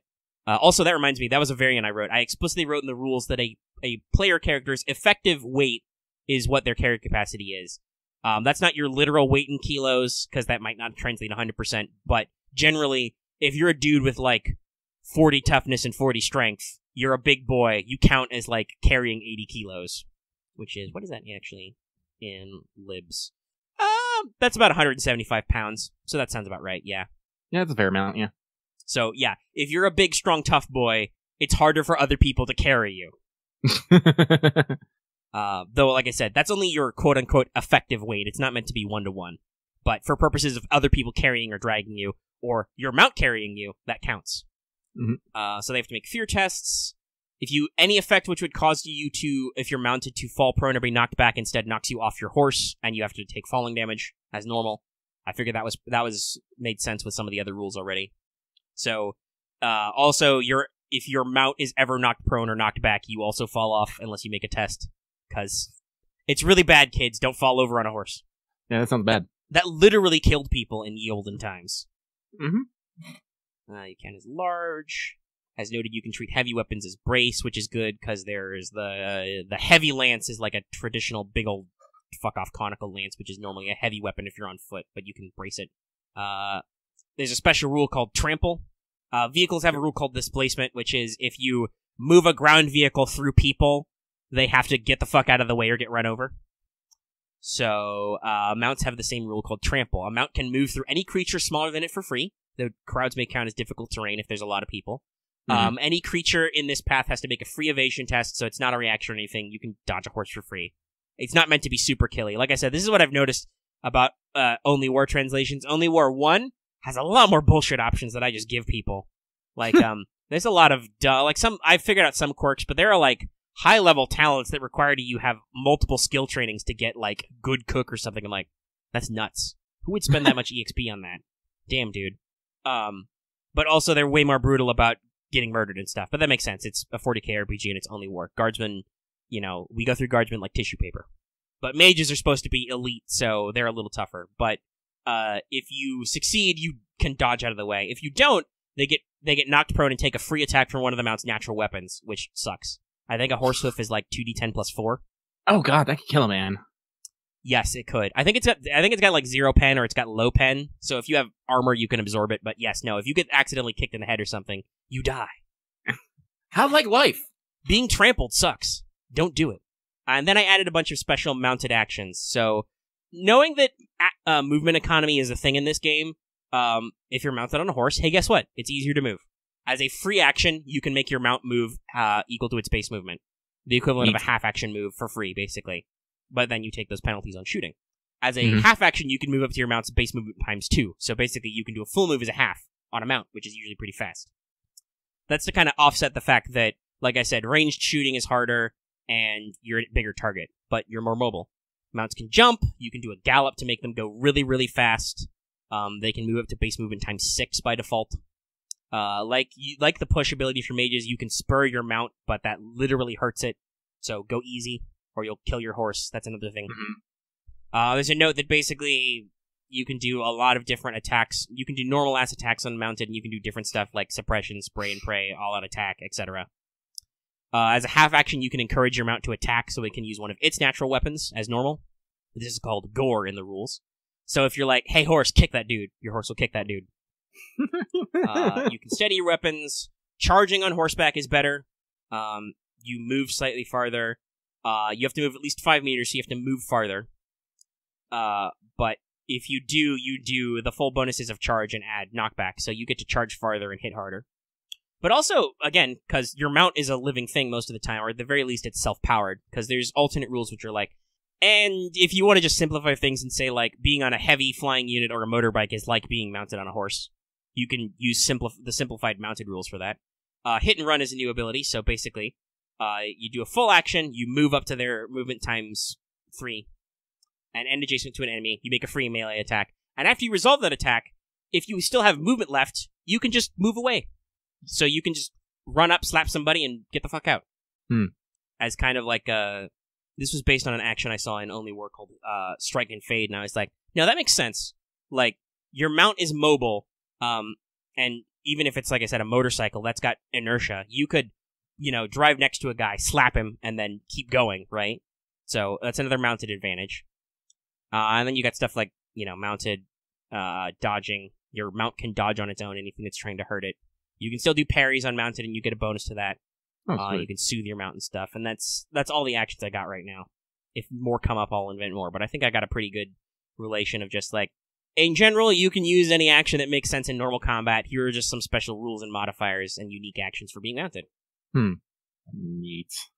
I don't know, it's like I like all these the rules. It's good to have everything, what's the word I want to say, planned out, I guess. This is going to be a big-ass fucking book whenever we get this professionally done. Yeah, we are at 252 pages. And that's, admittedly, that's all, single column, 11-point font. In actual publication, we could, double column this, and maybe shrink the font type. But you would have, I assume, like you're about to say, you'd have art assets and stuff. Yeah, art assets, tables. Yes, you'd have tables still. You would have chapter pages and stuff. Still, it'll be a sizable book. It'll be a burger stunner. We gotta have an opening story. That's true. You do need an opening fiction. Yeah. Yeah, let people know what this game's about. Everybody does that, I think. Yeah. Well, especially I always like seeing him in Shadowrun. Like the one for Second Ed was great. I fucking love that one. Yeah, as I said, again, I think I said this before, I'm happy that Omega's staying on Mages of War, because it means he doesn't forget it, which means whenever we get through whatever other games we're doing, we can go back and jump in, because I remember where we left off. I'm pretty sure Martha remembers. Well, and also, hey, guess what? They're all fucking recorded, so we can always check back. Yeah. Man, technology's great. Yeah. Which is like, literally, what were we fucking doing? I don't know, go check the recording, be like, oh yeah. Yeah, there are sometimes when in the recordings we were just like, no, we're not going to do that right now. But we could have, if we bothered. And I have before actually gone back and double-checked episodes. Alright. Let's see the mission clock. We've been going for an hour and a half. I think it's a good time to take a short intermission for everybody. Righto. So I will pause the recording and we'll be right back to you. Alright. Took a break, got up, walked around, opened a window. Florida's fucking with me again. The low last night was 50 degrees. Which, while not an overall awful temperature, all things considered on a global scale, is a pretty big dip since I think a couple of days ago, I just looked at my wrist like I'm wearing a watch. Like that watch would tell me dates as opposed to times. Some do, but if I was wearing a watch, I wouldn't. I'm also looking at it wrong, because actually, I did the thing where I look at the top of my wrist. That's not how I wear a wristwatch. I prefer to wear it on the underside. I'm just all kinds of dumb. Continue supporting us on Patreon and watching videos and shit so we can get together and record a camera so you can see me do dumb stuff like this. But anyway, I'm pretty sure a few days ago, like earlier this week, it was, high of 80. So it's a pretty big swing. Yeah, no, that's happening here too. We're getting lows in the high 20s, but we're getting up in the 40s like during the day. It's pretty nice. So yeah, I don't know. I have to head out the door like around 6 a.m. and going out into the dark when it's still like 27 degrees. I'm just all like, this, like, Luckily, that's what I would call a spicy temperature. Spicy. Luckily. This is the thing about cold weather, I know. If there's no wind, I can stand some pretty low temperatures, no problem. But the minute there's any sort of wind chill, I'm fucking done. Like, immediately. Wind is cold. Fuck. Because, wind chill sucks.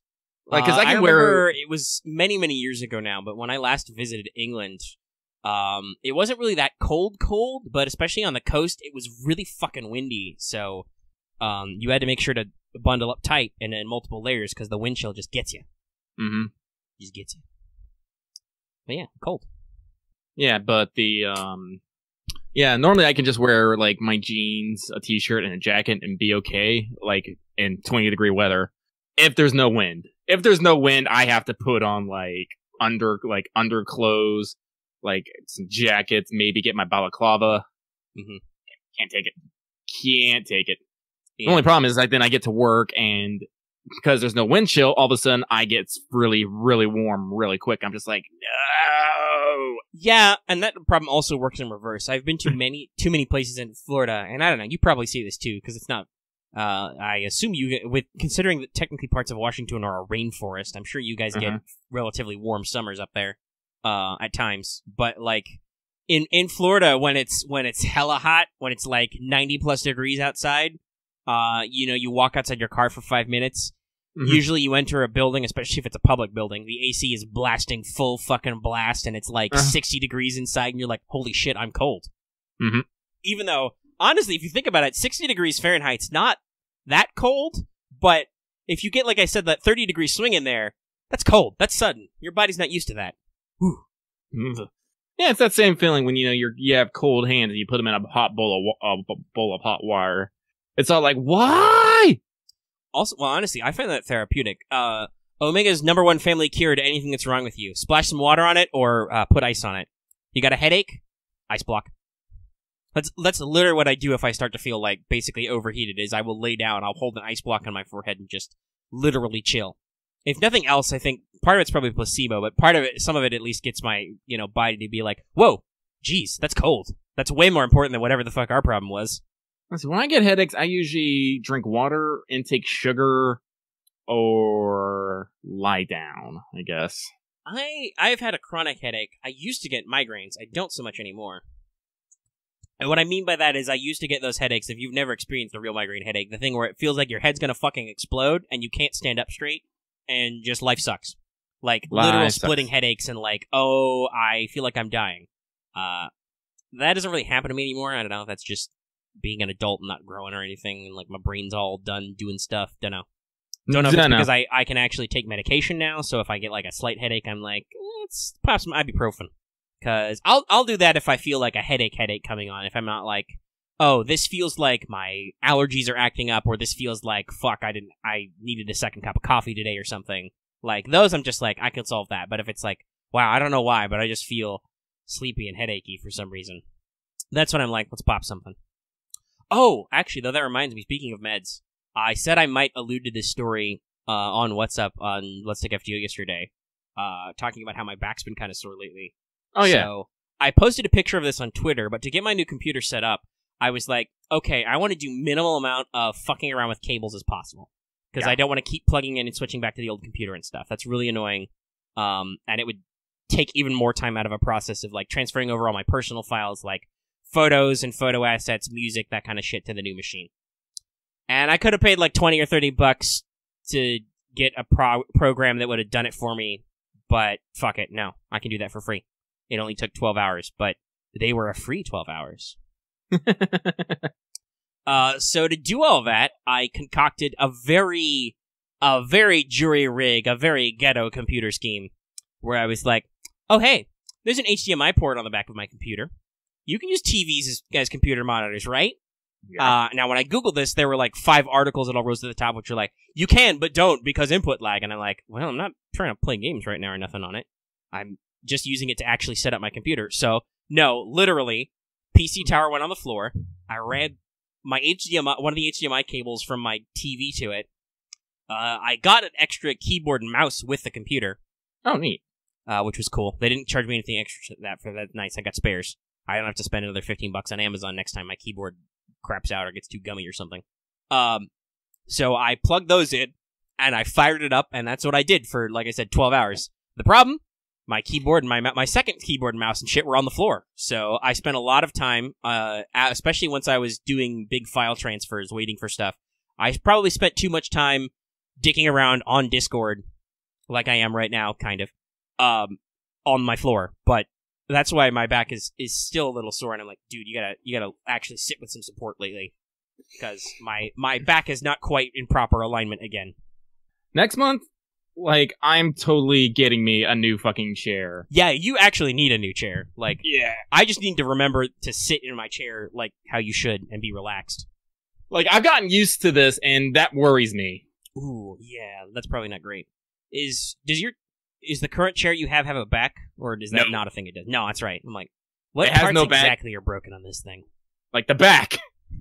It's a very important part. That's like at least 30%, a third of the chair. Give me Akagi! Fuck! Are you playing Azure Lane right now? Yeah, I maxed out my, what's 125? Not Akagi. Fuck.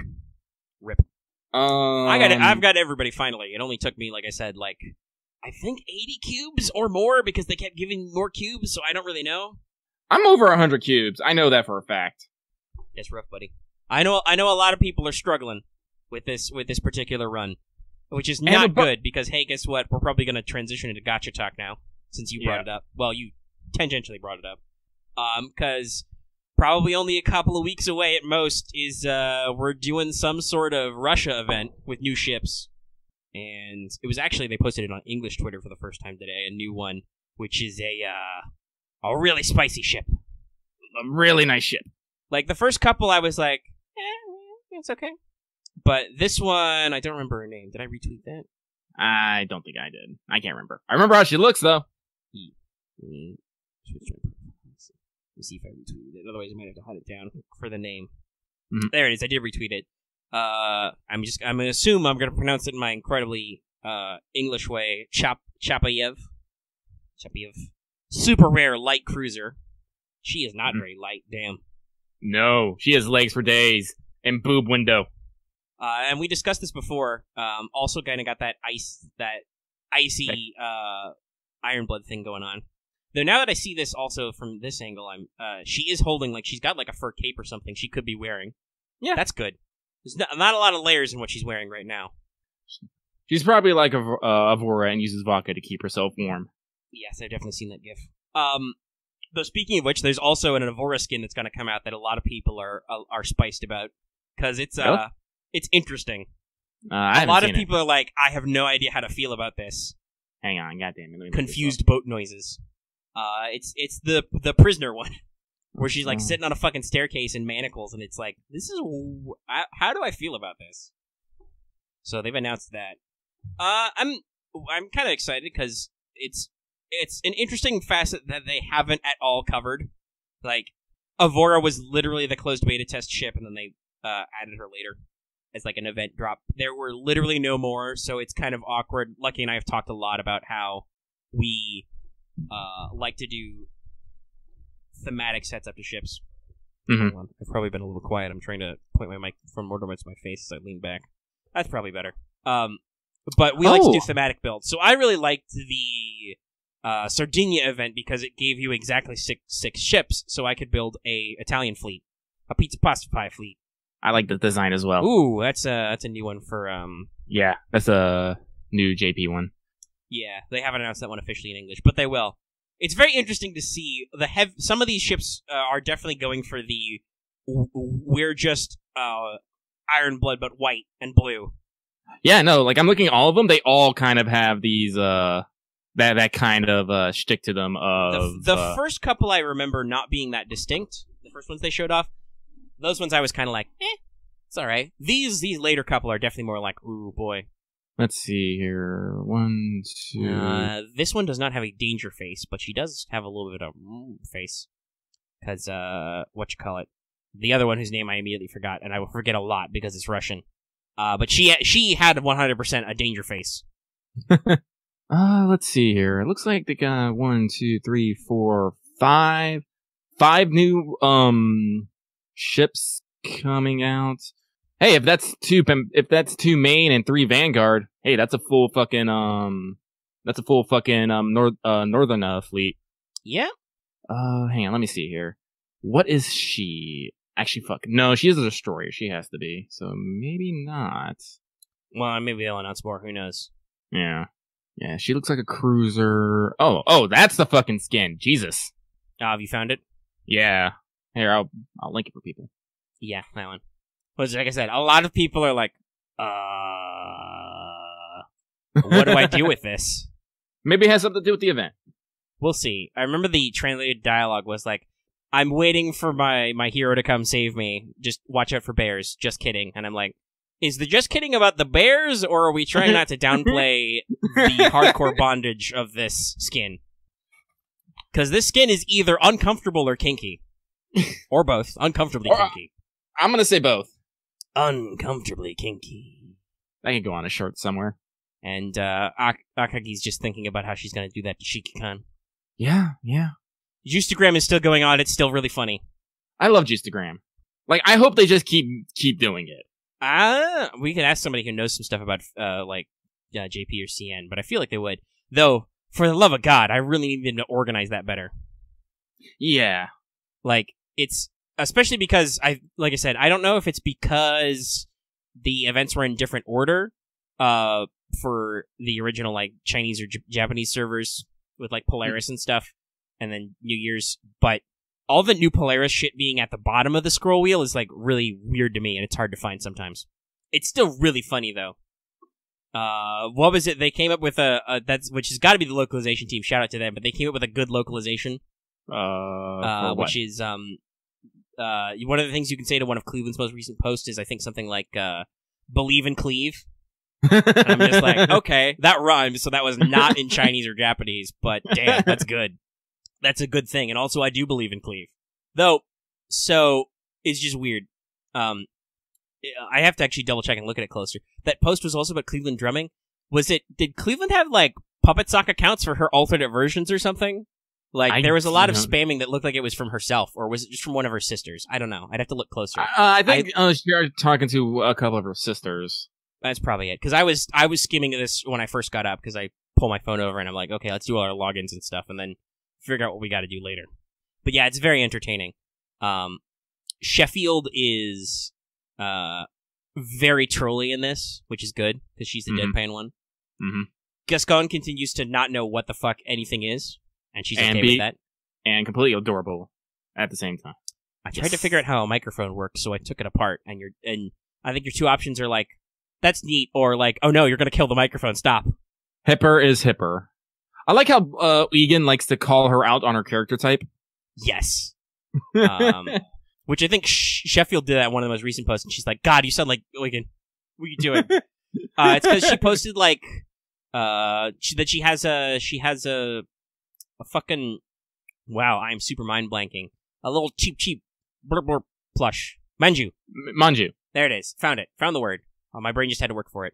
But she has like a Manju plush that's really cute, and the other girls were like, it's like, so you can like cute things. It's kind of weird for you, and you can be like, I think my response was, oh, that's nice, and Hipper was like, why don't you buy one then? Like, okay, calm down. Cool off. As I said, I've complained a lot about Azure Lane's lack of actual story, but I do appreciate that they put effort into like all the little side bits, even like this little Justagram thing. It's like the same thing with like the fucking doves from Twitter. It's just like, just give me like sideline information. Yeah, the character interaction and information is all really good. It's just like I said, the narrative is still really weird, and I don't know what's going on, like ever. It's like, I guess I'm just gonna shoot fucking boats and collect more girls? Whatever, I'll just do the thing. And I'll admit, I also skip some event stories. Some I read, but some I'm just like... I know I can always go back and read them later. Well, yeah, I'm like, does this actually matter, or are you guys just, like...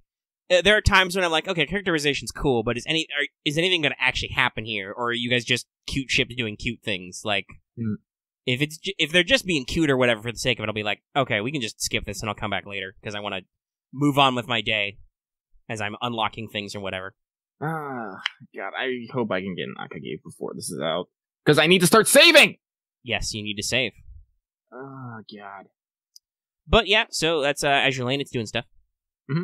Also, this is another thing I can bring up. Hey, since I've got a new computer, I can run emulators, so I'm plugged back into Girls Frontline after like a month, or at least a couple of weeks. I don't know if it was a full month, but it was a long time.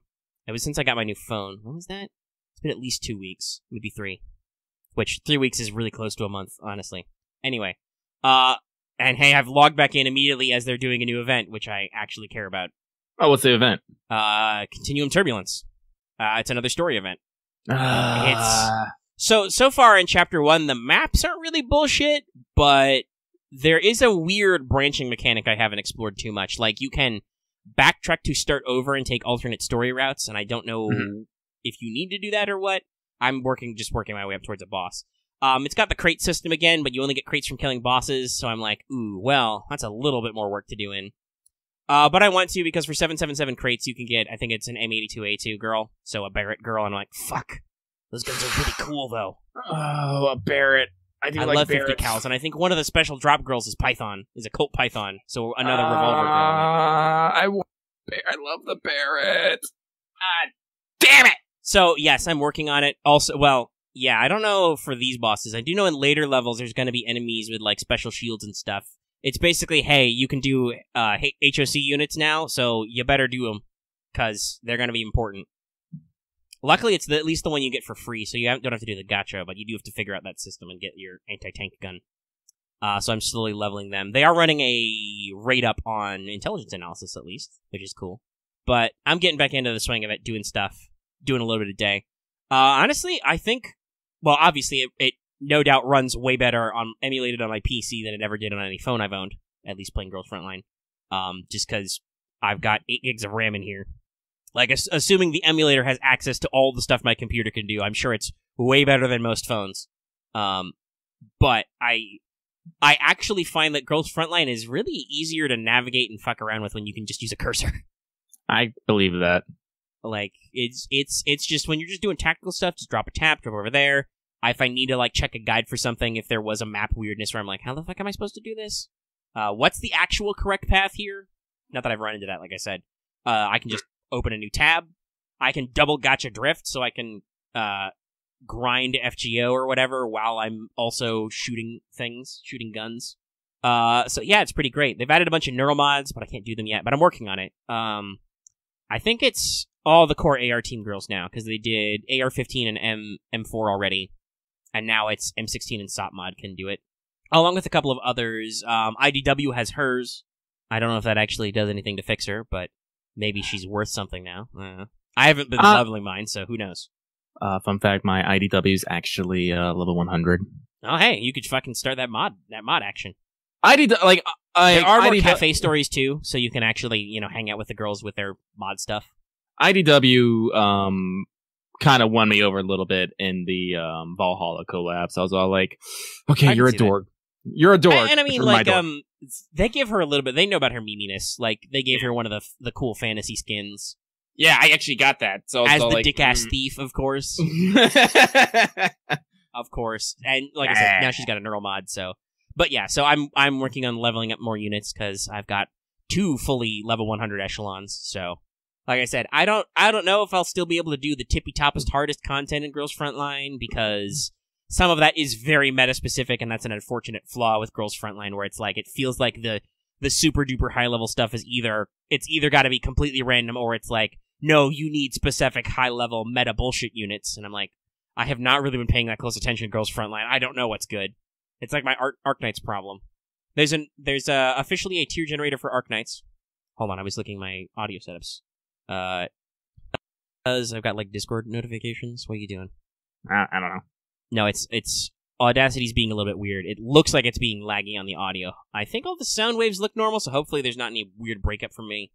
I should probably pop up in like Task Manager and make sure I'm not like doing some bullshit in the background on this new machine. Yeah, you gotta be careful. New machine.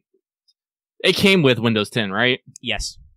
Yeah, you might want to make sure and double check to see. No, if I did all the usual like uninstall stuff. It wasn't honestly actually full of that much shit. Oh, okay. I did start menu already, but also like it's got Dell support and stuff in there. So I'm like, I don't know, is it like doing an update or something in the background? Is the command on Windows 10 still? Not Control Delete anymore, was it? Control Shift Escape. If you want to get to the task manager, just right click the start menu bar. It'll be like third from the bottom. Oh yes, that's very handy. I'm still getting used to the new operating system. I've got Cortana in this thing. I just never have used her. Yeah, processes, normal stuff. Anything going on in there? No. There's Google as usual suck up a lot of extra stuff, but it just do that. So I think we're all okay. There's nothing weird going on. All right, it's maybe just I don't know. New machine, new wiggles. Maybe there's a buffer in this version where it's like checking out what I'm doing ahead of time and just filling it in. Who knows? Okay. No, Devilish, we have not talked about Arknights yet. Did you leave and want to come back for Arknights? I just alluded to it, though. Well, I don't know. I don't really have much more to talk about Girls Frontline. I'm doing the thing right now, and I'm trying to get through the event, but it's fun. But I was going to mention that there's an Arknights tier maker now. Somebody actually did the tier list thing, which FGOs really needs to be updated. But I did it myself, and I had to have a category that was literally called "Who Are You and What Do You Do?" Which is where I put most of the characters I haven't summoned, and I'm like, I don't recognize you at all. Like, I kind of wanted to call it because, as you guys should know, Lucky and I both don't really go for the whole tier list thing. Period. Yeah. So obviously, there's a little bit of funny in there. So I thought about just calling it "Who is your daddy and what does he do?" But I don't know if people would get it. I probably would have made that tier new phone who dis. Yeah, exactly. Well, I mean, I did call the tier of it was lady units I like. Do you want to play doctor? But basically, my most important categories was one category was Gib, which is I have not summoned this unit or I haven't recruited this unit, I guess I should say, and I want this. Then there was, you want to play doctor. Then there was just friends and coworkers, which was most units I actually own, because I like a lot of units. I don't necessarily feel super attached to some of them like I do for FGO stuff, or obviously like Azure Lane and Girls Frontline. There's a lot of just like, ooh, this is a very spicy unit design, Honestly, Arknights doesn't have the big horny energy, I don't think, most of the time. Like, there's a couple. Who was it? Somebody posted their Elite 2 feeder earlier today, and there was a lot of comments about, well, there were at least a couple comments about like her boobage levels, and also I thought to myself, like, those are so. She was like, "I'll show you the true power of a boxer." I'm like, I think you're showing me the true power of your thighs. Jeez, she's doing like the high folding kick. Yeah, I said when I saw feeder, I was all like, I need this. I'm at like 400 or 500. Wait, no, I think is she 500? 500 or 600. I don't remember which it is. I'm like a couple hundred away in red jewels. And if I felt like I could probably farm more in the red thing, but I'm still trying to get a handle on it. Like right now, because the event ended, I'm working on story decently. Lucky and I talked about this in the pre-game, I think, about like trying to perfect my annihilation strats. I might be able to finish the first one, but I have to actually sit down and do it manually, which is a time investment, Yeah, I think it can take up to, like, if you do it at like ×1 speed, it can take up to 20 minutes. So yeah, that's not a thing I do at 4 o'clock in the morning when I'm trying to sleep. Like, I do auto battles then, but I can probably sit down and like reassess my planning and because especially as your units start to get stronger, you realize, oh, I don't need to cluster up so much on this gate. I can spread my units out more. I can actually point them in the right direction. Like, I took a couple of tries to do a story map last night because I was like, oh, I kept losing. Why the fuck am I losing? Oh, there's some fucking drones sneaking into my butt. They're just sneaking around my units. I gotta get them. So I carefully evaluated where everybody went and made sure that my ranged guys could actually, like, point in important directions. I made sure to put my medics in all the right place so that when those fucking firebomb guys show up, those scrub lords can't get anybody. mostly those guys are just an annoyance right now. It's like, if I don't have a medic up, somebody's fucked. But if I do have a medic, it's pretty easy to fix. Just tuck your medic in there and, like, make sure everybody's getting healed. And, find all the movement placement. I've realized that Chapter 2 really wants you to use Shaw, so I maxed out her level, and I replaced Project Red with her for now. Or, actually, fuck, I don't even know. I'm sure it's a female voice actor. What gender is Shaw? I want to say female. I think it's a girl, but I'm not sure. It's hard to tell with the fireman's coat. Let's see here. I should have made a tier just for Shaw, which was Must Protect. Must Protect real fast. Also, but I had a sub coworker tier which was called Overstock, which was just for all those units I see all the fucking time in recruitment. I'm just like, okay, I get it. We have you already. You're here. It's great. Like, actually, that's a good question. What is the lore justification for dupes? Like, because technically, we know that you're not really receiving the operator in a bag, even though that's funny. It's like, it's full of their recruitment data. So is it just whatever assholes working in your recruitment office hands you the profile report for somebody you've already hired? Oh, doctor, you're looking for an AoE caster? Here. No. It's clearly, there's been an errata to their dossier, so they're giving you the next copy. That's true. I've heard that their tokens have lore. I should actually look at them. Like, they have item descriptions. Oh yeah, they do. I'm just thinking of, like, Doctor with the face covering mask looking as they get handed open, unzip the bag. It's fucking Lava's profile again. It's just like, you needed to give me this. Why? She's been working here for years. She's 5 days from retirement. Jeez. Come on. No, so I put an Overstock category for just, God, I have a lot of these guys. Hang on, let me go through my Arknight gifts here. Well, to be fair, I do have to keep rotating out who is running HR like every 12 hours because they get tired. It's like, okay, Earth Spirit, go sit in the dorm. Hey, fuck, I can't remember which one of the Lizardmen is the one who's good at office. The Rangers. Yeah, Rangers. That's right. Rangers, get in here, or Orchid, get in here. Now, at least because I got Firewatch, I have 4 units that are good at clue finding, so I can actually do 2 and 2. Oh yeah, I just did my 10 pull for Lapland, and I actually got Permanic, so now I have all of that group. Oh, I haven't talked about this, but I did for that banner. That was who all was on it? I know Ifrit was one of them. Yeah, Ifrit's Lapland. The 6-star, I literally can't pronounce their name. Yeah. There's a lot of problems with the names. So I did have enough to do a 10 pull on that. And I also have enough because I cashed in some of my Prime, but I know that Chen is coming out soonish, so I can also still do a 10 pull on that at least. Also, plus, hey, you never know, I might buy some shit in the shop for some permits or whatever. I did not get the rate up 6-star, but I did get Silver Ash, funnily enough. I think I was paying too close attention to the 5 stars, but I did get a Lapland. And I think I got, what's the other 5-star I got? Was it Meteorite? Which instantly made me think, wait, this is super confusing. We have a unit who's Meteor, and we have a unit who's Meteorite. Do we also have a unit who's Meteora? Like, I'm like, what the fuck, Arknights? You're killing me.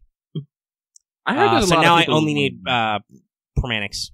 I got someone else new. I'm trying to remember who the fuck. Bonus, whatever they gave you a free Cliff Heart was. Who the yeah, definitely said they're both snipers. Shit, I do love Skyfire. She is great. Fucking dropping tactical meteors on people. Oh god, I got Primanics. I also got Firewatch, and I feel like I got someone else, but I can't remember who. Yeah, I actually got lucky. I don't remember which combo it was, but I got Firewatch off recruitment because I got the special one that's only for her. Nuker. Yeah, that was it. It was Nuker, I think. I'm like, yay! I haven't used her yet, but I have a lot of backlog of units. I think. I mean, I'll admit, and I'll open this up to the community. I'm not sure 100% what to do all the time. Like, I feel like I should just progress units, but also I'm having a pretty casual that's time. Right. I got fucking Who's the girl who summons the fucking otters? The robot otters? Mayor? I can't think of her name. Mayor, yeah, Boom. I also got her. I remember an Arknight's character's name. Hey-ya! I'm learning. It can think. I know, because I knew I got 3 new ones, and I couldn't figure out. I remembered Primanics and Firewatch. I was like, who was the third? And then someone mentioned Deep Color, and I was like, oh yeah, the Summoner. But yeah, I think those were my 3 new ones, was Silver Ash, Lapland, and Meteorite. So actually, like I said, I was going to ask the community. So I don't necessarily need to like super advance my units right now. Everybody is E1 in my main A team, except Shaw, because I don't have enough specialist chips, but 45 will do for her for now. Yeah, so I was asking, like, is it good enough to just, because I understand E2 is an investment, should I just go ahead and push up everybody to max level E1 and then slowly work through my backlog? That's what I'm doing. Yeah, okay. That's kind of what I was planning to do. So I'm like, I should just, yeah, I'll work that out, because I've been sitting at, like, E1, like, 10 or something for Granny, which I didn't work out. But I did get all of Granny's coins, at least. I knuckled under, and I got good. And I actually got all the way to 3-starring the event map 4. Oh, wow. Which means I'm now covered in so like I did my reps and I got in there and I got all of Granny's coins, so her potential's maxed out if I ever want to use her. Yeah, I did. I think I only got to potential 3, I want to say. Well, luckily you actually, this was a selling point when you were showing me the game. You can, it's tougher, but you can use generic tokens for everybody at least. Yep. Yeah, I'm looking at my... Go ahead. So I'm looking at, like, my roster. I have, let's see here, 2, 4, 6, 8. Wait, 2, 4, 6, 8, 10, 12, 14. I have 15 characters at E160, and then I have, like, 4, like, 3 stars at level, like, E155, so. Mm-hmm. Nod. Yeah. Yeah, it's like, I just keep spreading them out. Let me grab my phone real quick. Like, you can keep talking about your Arknight stuff. I'll talk about because, like, as I said, I keep feeling like it's like, oh, I have an operator for a niche I need for this particular map. Let me go raise them up to be in line with the rest of my team. Because usually I use that, like, I like to have them around the same power level. Unless they're, like, a 3-star who can only max out at E155. But that's what's keeping me, like, I only have one level 70, and that's Liskarm. Yeah, Lisk. She's cool. She's actually in the story, too. Because I hung out with her in, Chapter 2. She shows up along with Franca, who I haven't leveled. Did I get Franca? I don't know. Maybe? No, I got Texas. That's who I got. Yeah, I don't have a Texas yet. I did get Lapland, which apparently is cool, but we'll work that out. I'll figure out who I like and who's cool eventually. Eventually. Like, I know Silverash seems like a cool dude, but I'm like, okay, at least I got another 6-star, but we'll work on that one. Put you in my back pocket, Mr. EXP man. Alright, so I'm gonna do 5 more pools on this banner, and then I'm gonna call it good. Because I want to do 20 total. Go ahead and log my ass in. That's my recruitment done. God damn it, Cardigan. Get out of here. No, look like you go snowboard. Done. You look like you go snowboarding on this thing. Okay, so Team A is still roughly the same, though I switched some people over. Ah, it's gravel! Oh, I just realized I haven't Elite 1 to exercise yet. I need to do that. I need a couple more shootmen chips. Sniper chips. Chips! That's not hard. I just need to actually work on it. So, Team A is still Amiya, Vigna, Exercise, Neural, Shirayuki, Perfumer. Shaw's in there right now, because they, like I said, in Chapter 2, the game really has tried to hardcore sell you on Shaw, because they're like, yo, dog, have you heard about terrain and pits? Put a certain supporter here, or specialist here to push. Fang, who's done me really good. Liskarm, Melantha, who's max level, and, not max level, but she's E1 and stuff, decent levels. Because I didn't really know what to do with a guard, but people say that she's good, and she seems to do her job okay, of just, like, slapping shit. Myrrh, so my 2 healers are Myrrh and Perfumer right now, and Skyfire, who I fucking love, even though she's so expensive, goddamn, but still, it's just great to just show up and be like, hey, could you just shoot some meteors at people? Just fuck their shit right up? Yeah, that's right, Perfumer's getting a costume. I'm, been making sure to log in every day for that. Mm-hmm. I just got Spot. 7 days? Yeah. Ooh, cool. They give me a recruitment permit in here, too. Or headhunting permit. Where's my recruitment at? Got about 240 left. I don't think I'm pulling anything cool. Otherwise, I would have spent a fast pass on it. So, let's see. What do I got down here in my lowdown? Got all those basic guys. Got a lot of blues who could probably use some love, but they haven't jumped out at me as anything special. Like, I have my own Cardigan. Do you only have one copy of her? Yeah, her potential's not knee high. Gotten a couple catapults. Yeah, I just got Spot, too. Which is, I'm like, wow, you're just a hyena, man. Or woman, actually, I don't know. I didn't have my sound turned up. I'm assuming, it's a guy. I've got, oh, so that's why I only have one potential on her. That makes sense. I've got a Rope, who probably needs some training. Rope seems fun. Gummy, Gitano. I got another Gitano in my 10 pull. And I got a Frost Leaf now. I know you use her. Yeah, that's right. As our boy Devilish yelled out, Meteor and Meteorite are both snipers. That's pretty funny. I have a lot of higher rarity snipers who are lower, which I probably should work on. Because I've got Meteorite, I've got Platinum, Firewatch. Lampa now. Got Silver Ash. I've gotten quite a few Estelles. Should probably level her up sometime too. Got Franca and Savage. I do have my Gavial pretty well leveled. And I know you get more copies of her on the store, so I don't know, that might be better than... what's... In healing, what's Gavial's gimmick? Is she just single target healing? Who? Gavial? I don't know. I don't have her. Lady? I don't have her. Oh, you don't? Yeah. Just buy in the credit shop.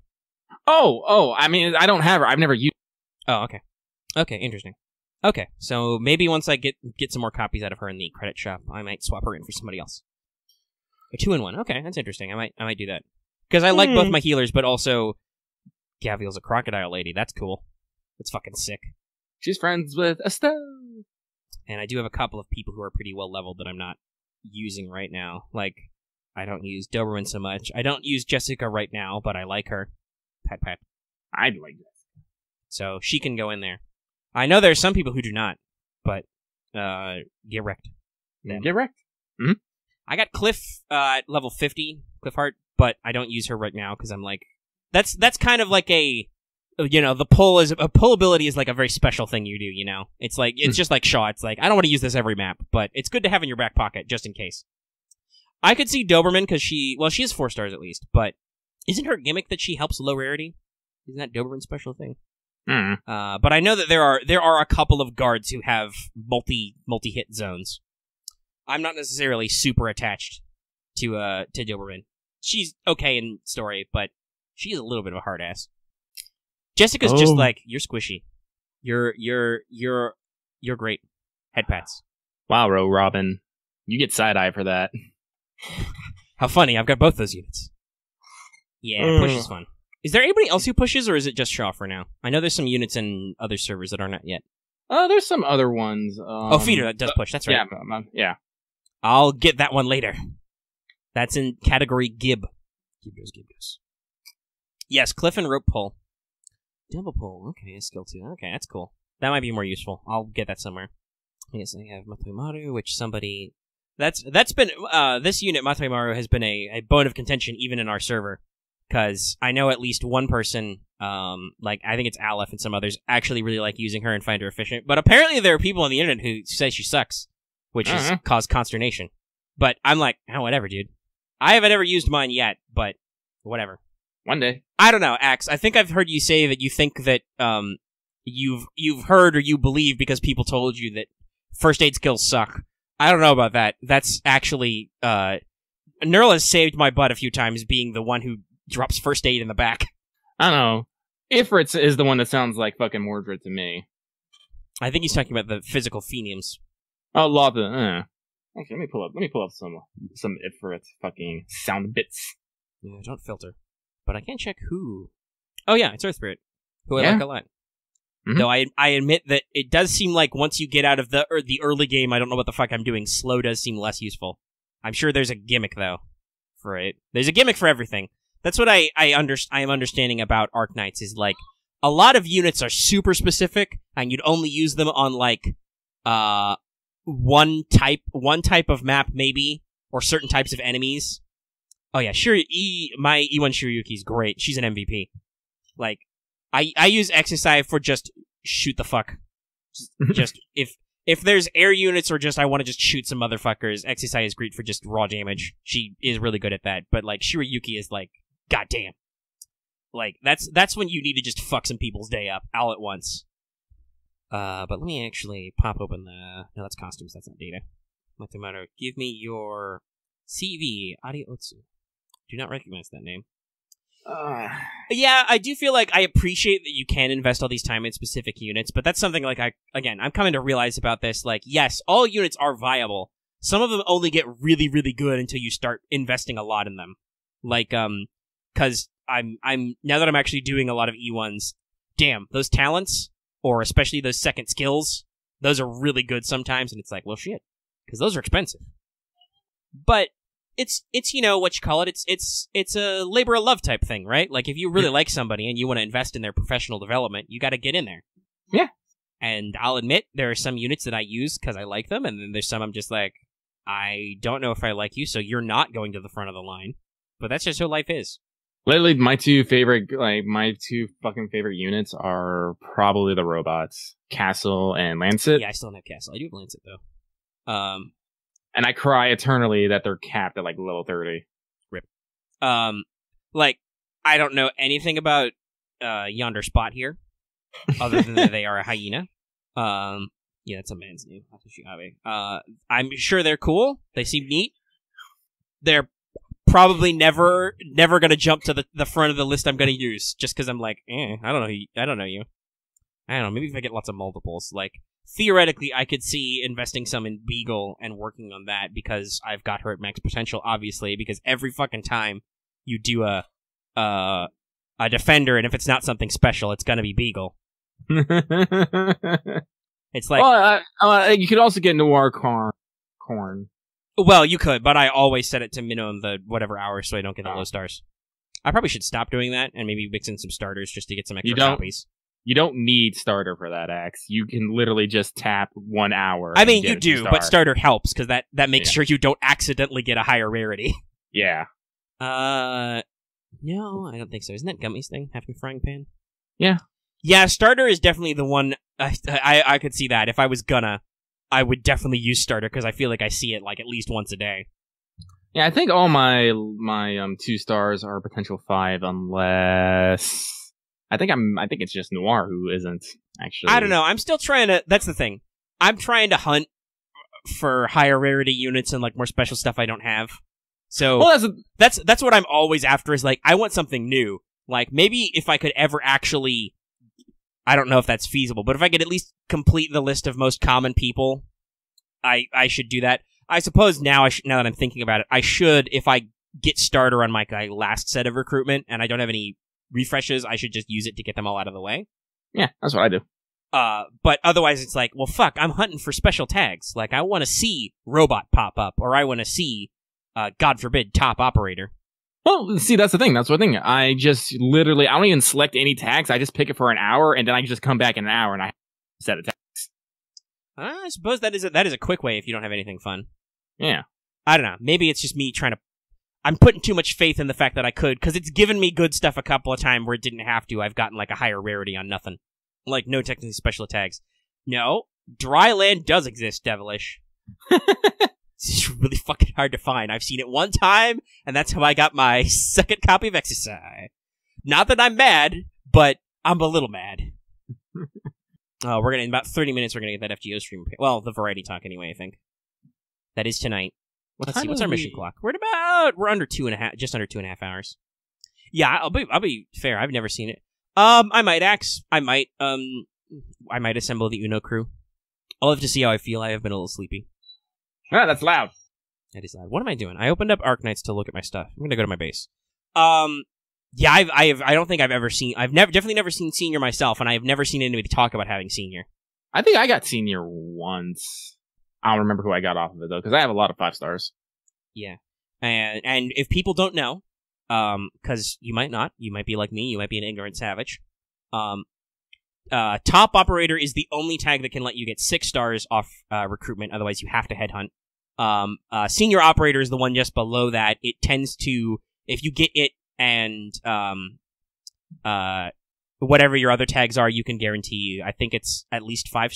It's definitely at least 4 stars, but it might also be 5. It's definitely for 5 stars, right? It's 100% for 5 stars, and I don't know if it's also for 4 stars. Okay, so Senior is a minimum 5. All right. So it's good, but it's not quite Top Operator, because that's where you're like, holy shit, I can get a really rare, expensive unit. And then Starter only gives you those initial, 2 stars you can get out of doing the first run of missions. So those are the rarity ones, and then the rest are just special tags. So, right now, Nuker is only Firewatch, I believe. Mm-hmm. There's some pretty... I have used the tag calculator before. Just because I'm using it as a learning tool because I can't remember what combos are what. And honestly, sometimes I'm just like, oh, well, I don't have any really cool tags, but I can just double up on some keywords and maybe get some stuff. So let's see. What are the tags we got right now? Go to the EN recruitment calculator. Escape to clear my last one. So yeah, so there's starter, senior operator, top operator. There's melee or ranged, which more often than not, I feel like melee and ranged almost always end up being redundant. Like, I always get like a couple classes in there anyway, so it doesn't matter. But then you got all your classes, and then you got your like special ability tags. So like, for instance, fast redeploy can only be gravel or Project Red, so it's gravel. DP recovery can be those vanguards. Robot can be Lancet or Castle. Survival is a pretty broad spectrum. So if you combine survival with... Oh, okay. So for instance, if you get survival specialist, that will only be Manticore if you get both tags. So I have to keep in mind that combo. Because Manticore is cool. But like, debuff is another, like, that's a very narrow... Like, at minimum, that'll get you a Haze or Meteor. Yeah. You Same also with get Shift. you also get a Premanics with a debuff. Well, yeah, Premanics can be debuff, but based on what I have seen, I always assume, and everybody always assumes, you get the minimum rarity, because I don't know what the percentage is, but it's not great. Yeah, probably not. So, like, I think you have to go, if you get debuff supporter, that can only be Premanics, for instance. If one of them doesn't fade mid-fucking recruitment. Yeah, that can still happen with 9 hours, but it usually doesn't. Oh, fuck, Crowd Control's a really good tag, because that can only be Texas, Project Red, or Mayor. Like I said, Nuker can only be Firewatch. Summon can only be Mayor. I assume that as we get more units, some of those will fill out to be multiples. But for now, if you get some of those really rare tags, they're like really good. Oh, interesting. So support. Oh fuck! If you get support robot, you can try and narrow that down to a Castle 3. That's cool. Cause support is normally Castle 3, Doberman, Wayfarin, Pilotopsis, and one of these Russian ones that is written in Cyrillic letters on this tag guide, so I don't know who the fuck that is. It's a 3, and then some letters. I don't know. Somebody will know which one that is. Okay, I did my base. But yeah, so, like I said, there's a lot of fiddly bits to Arknights. I appreciate it. I'm thinking I might want to fucking move some of my gacha games to my computer. Oh, you're thinking you want to get on that emulator bandwagon? Yeah, probably put... Girls It's very Frontline. clean. Like I said, if I ever run out of space on my phone doing like installs, I'll port Azure Lane to my my PC, because that's one I mostly auto. Like for Arknights, I like being able to carry it around and hold it in my hand to look at. And with FGO, that just you're not really supposed to use emulators with that one, and it's a huge pain in the ass to move. So that's just like that's staying on my phone. Yeah. Just where we are way too invested in FGO on a personal and on a business level for me to fuck around with that. So that stays where it is, and it's usually pretty compact. They're still doing that joke. What joke? The dumb thing that I guess Animal Crossing and Doom Eternal's final release dates are the same day. Oh, okay. Which I didn't know before, but just the joke is that all the cutesy girl gamers you think would be about Animal Crossing are going to get Doom, and then all the hardcore dude bros are going to get Animal Crossing. You might need to set the server loft. It's for multiple servers, or you're just going to get both. Real talk, because my fucking computer parts were more expensive than I thought, I'm probably not picking up any games anytime soon. Rip Rune Factory. Nah, you're probably right. Wow. Oh, that's too bad. Well, I know you were planning on streaming that one. We are getting closer to the end of the month. Maybe that infusion of life-affirming money juice in the beginning of next month will help out. We'll see. We'll see. I always feel better about like making purchases that I know are going to go to the channel. Like, even though $20 isn't a super lot, I was definitely like, oh, I don't know if I want to buy stuff right now. Like, I might want to wait. But then it's like, oh shit, people want to do stuff, and I'm like, especially now that I've done a Quiplash stream, I'm like, no, this is a good business investment right here. This will probably eventually pay off. I'll get my $20 back somehow. Yeah, I know. Well, I said, I'm also like, I'm feeling really weird about it, because I said, I still haven't ghosted yet. No, you have not. You are not a ghost. Hey, whatever. Maybe, if it's in a couple weeks you're fine, you can ship them back, and then you'll start ghosting again, and you'll be like, fuck, I did deal those parts. Who knows?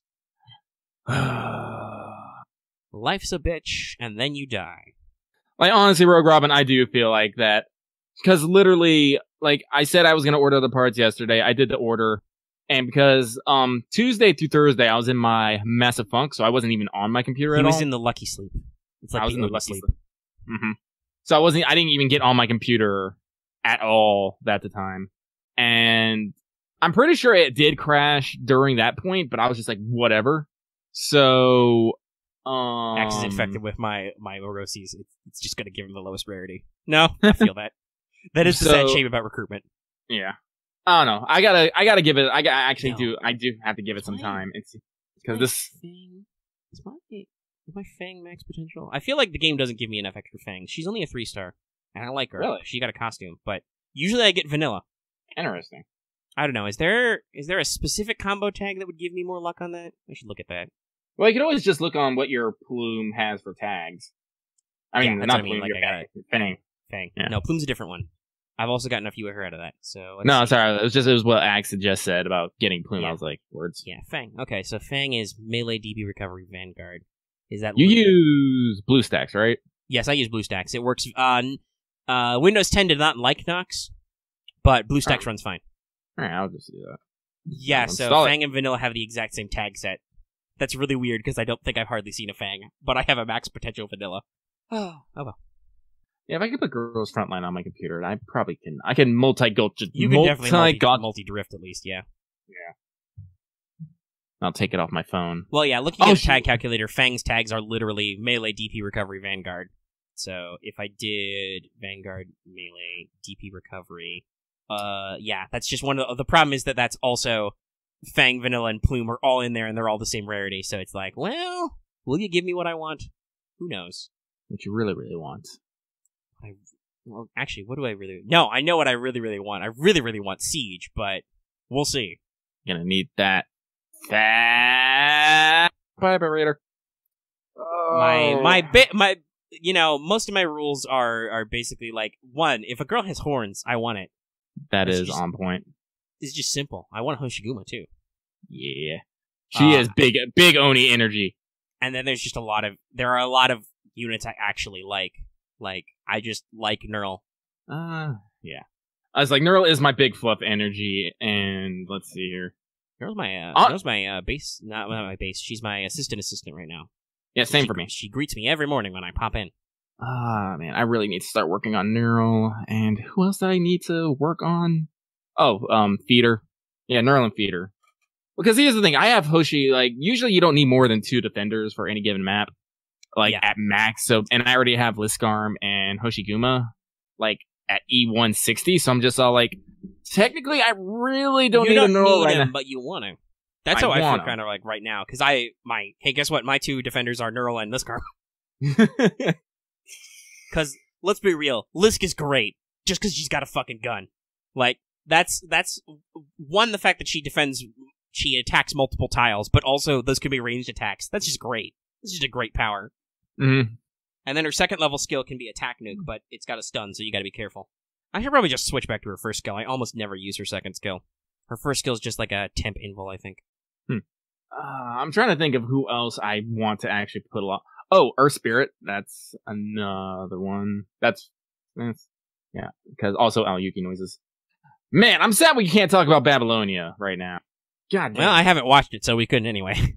I probably could have, but I don't usually watch it the day of, just because, one, I like to kind of let people simmer through so I have my own time, but also, hey, guess what? For the show, it's really helpful to watch it, like, 1 or 2 days ahead of the episode, because then I remember everything. Yeah. No, that's fair. That's fair.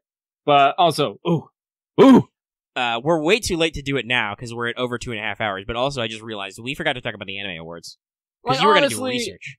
I was, but then when I was talking about it in, did you just talk about it enough in the community? No, it's just I didn't like people's reactions enough to it that I'm just like, fuck it. You people don't want to hear me talk about it. People probably do want to hear you talk about it, but maybe not in the sense that they think they want to hear you talk about it. They probably want to hear you talk about it because they want to have their own opinions. Probably. But hey, guys, here's a fun fact: you can have your own opinions on your own time. Y'all have your. You don't necessarily need to hear our opinion to have your own opinions. Yeah. But we'll give you our opinions sometime. I don't even know who won what. And I'm not sure I care, because like I said, I couldn't vote in half those categories because I just was like, I haven't actually watched any of these. I'm really bad at anime watching right now. Like, I'm a couple weeks behind My Hero. Just because I've been doing a lot of weird computer and device stuff and been busy lately.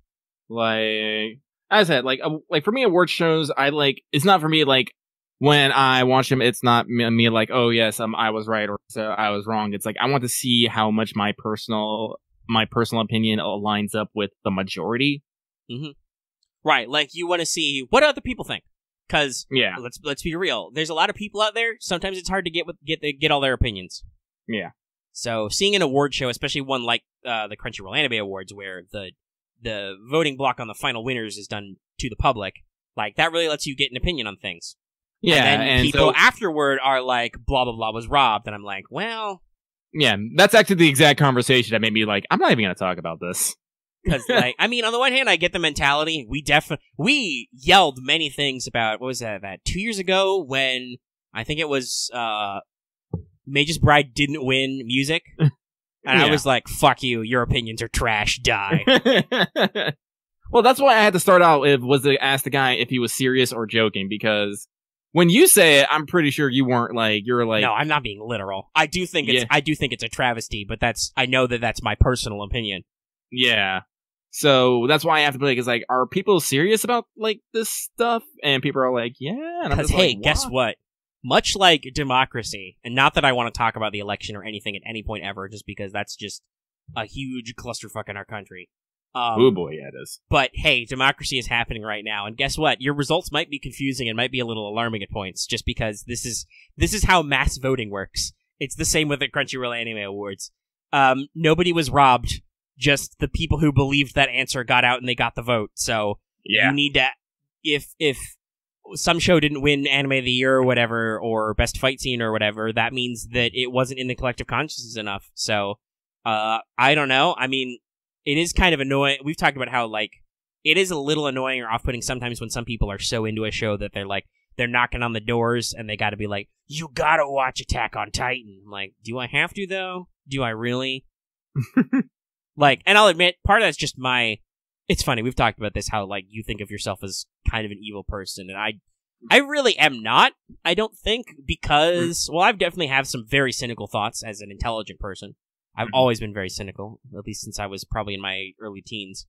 But at the same time, like, if you ever approach me with, like, I think I talked about this, like, factions and stuff, like, evil factions, I'm like, no, that's dumb. Why would you be evil? That's stupid. But some people are like, no, I want to tear down the establishment, fuck you, I want to play Chaos Space Marines, Chaos, woo, Corpse God, to make a 40k reference. Or an L5R, it's players who want to play the Shadowlands. I'm like, no, those guys are evil, that's stupid, what are you doing? Like, I just don't have that weird anti-establishment streak in me, which is funny, because I'm very minarchist-leaning in my politics, but just like with fiction, I'm just like, no, it's dumb. But, definitely my cynical thought is just like, if people tell me I have to do something, I'm like, okay, do I really, though? Is that actually true? No, it's not. You're exaggerating. But, also, real quick, Rogue Robin, like, I don't want to torture you with asking you to do time codes for what's up. It is all over the place. I really don't know. Like, that's the thing. Like, I never ever asked Editor Lucky or anything to, like, even bother. Like, I don't even ever think I asked you to edit What's Up, let alone to listen to it to do time codes. Like, What's Up is a clusterfuck. Like, yeah, it's just, damn. Actually, I have watched Death Note, but that's because Death Note was an interesting concept, but it really waggled there at the end, but that's a different conversation. Like, I think when Netflix released the original Death Note again, like, I got the license, probably because they were gonna make that dumb movie that nobody liked. But I watched the anime immediately after the big thing happened that I don't... Fuck it, it's a million years old. After L died, I was like, there's no point in watching this series anymore. It's not going to be as fun. And I just quit. I quit at the halfway point because I was like, nah. It's not worth it. It's not worth my time. But yeah, so, like, I'll admit, we're both probably a little cynical about that when people are like, oh my god, this is the best thing ever. Like, I have literally put off watching cool things that I do enjoy because people were so forceful about insisting I just had to try it. Yeah. But at the same time, like I said, so I don't want to say, for me personally, I want you to bang down the doors and, like, rep your shit or whatever in anime. Because I would personally find that probably annoying and off-putting. But you kind of do need to do that. Like, if it's a mass, pure public democratic vote, you need to, if you want your thing to win, you got to do your part to be like, hey, did you watch this? Have you actually considered the options? And if you don't, you have to accept the fact that, hey, maybe people haven't seen it or they don't share your opinions on it. Because, yeah, like, what was it? Demon Slayer probably won Best Fight Scene or whatever, because it was super in the public eye. Everybody heard about that fucking fight scene, but everybody heard about that fucking fight scene. Duh. it was trending on Twitter. Well, Devilish, so I actually didn't. I got like halfway through the last season of Game of Thrones, and I was just like, everybody was talking about it, and I kind of figured out how it was going. I'm just like, man, I really don't care anymore. They pissed that one away a little bit at the end. To do what I do when I have to recommend anime to Omega, find the tags in it that will make him interested. Exactly. See, that's the thing. You don't tell me I have to watch something just because it's the coolest. You're like, hey, Omega, you should check this out because it's got this in it and that in it and does another thing. And I'm like, fuck, I love those things. But that's a very specific way of selling something on somebody. Yeah. But no, to answer Devilish's question about when people tell you not to watch something, yes, but no. Like, sometimes I will find a perverse fascination. Like, if somebody tells me how awful something is, I might be like, I gotta try this. Like, there was one of the Emperor Has a Podcast episode about Inquisitor by Ian Watson, which is by all account a really shitty and oddly sexualized novel, but I'm like, this sounds awful. I have to find this somewhere and read it just to see how really bad it is. You know, it's like watching really crappy movies. Like I have done that a few times, or I've liked Theater Mode, the show, which is basically Mystery Science Theater 3000, but by Achievement Hunter. Like, they watch older crappy low budget movies, or even newer crappy low budget movies like Thanksgiving, and just like, you can get enjoyment out of something that's bad. It can be so bad that it's entertaining. But I also are like, I don't necessarily, if people are just being like, yeah, this show's not super great, I don't want to try it, I might actually believe them and skip it. It depends on where the opinion is coming from.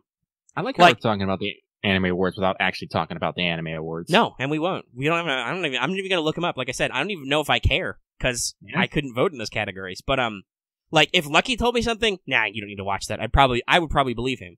Yeah. Well, I guess it's also some randos on our server, even, let alone randos on like social media, were like, this is the worst. I would probably not, and maybe I would, cause like, think of it like the Lucky reaction, like with like, he wants to watch stuff like what you like. Think of it this way, Lucky, you could almost interpret people canceling showing interspecies reviewer as telling you not to watch it, right? Yeah, that just makes you want to watch it more, right? Yeah. Like, I mean, I haven't carved out the time to look for it, but I would definitely, my idea of wanting to see what the fuck is going on with interspecies reviewer definitely went up when it was pseudo canceled. Like, I was like, well, now I want to know what was so bad about it. Like it did happen because, like I said, it got reversed review bombed. Like, the manga started selling out. Yeah, people instantly were like, oh shit. I haven't really checked in on it because, like, as I said, it's over, it's done with. I'm not really gonna worry too much about it. But it definitely got its 15 minutes in the limelight, not because what it was originally, but because someone saw it and went, "Oh no, pull it." Yeah, and somebody in our chat just said that like they didn't care or notice until it. So yeah, I think there's definitely counterculture exists, and I go on 4chan, so I know, like, if you want me to talk about 4chan culture, that's a really big thing about 4chan, is they are just anti-establishment, and they just like to do things just because they're not popular. Like, part of the reason why 4chan is kind of a shitty place is just because there's somebody out there telling you, hey, you shouldn't be shitty, and they were like, fuck you, you're not my mom, I'm gonna be a trash person just to spite you. So I am definitely into the just, and I've learned to filter that out, because honestly, like, anonymous posting can be really interesting, and you can get a lot of work done that way. It's actually interesting at times, but you have to learn to filter out that just counterculture bullshit where people are just like, this is popular, it sucks. But that is definitely a tact some people take. It's like, oh, people like this thing, that's bad. That means it's not cool or elite enough for me. Me, I've never understood that. I think we've talked about gatekeeping and shit before. It's just like, I don't really get the idea that more money or more eyes on the thing you like is bad. Like, yes, theoretically, an influx of people can water down your hobby or whatever. And, like, with fandoms, I can certainly understand that, like... Well, I think part of the thing is especially with, like, sponsorship deals and whatnot, usually sponsorship deals that would come with money usually come with, rules and restrictions on the content. That I understand. Like, selling out, I get kind of what you're angling at, because, like, oh, you're just doing it for the money. That kind of takes some of the majesty out of it. Yeah, you should understand, though, that all the time we've been doing this about the money. Yeah. I'm kidding. We do it because we love it, but also we do want to get paid, so, please support us on Patreon. Boo. Life and many money juice. I don't know. I like I said, I'm not shy. I'll do a Raid Shadow Legends read. I don't give a fuck. I would do one if they didn't make me stick to their fucking script. I mean, that's annoying, but I'll do it for the script. I don't care. You can do it for the script. I'll just be silent, I'll make wow faces. Well, yeah.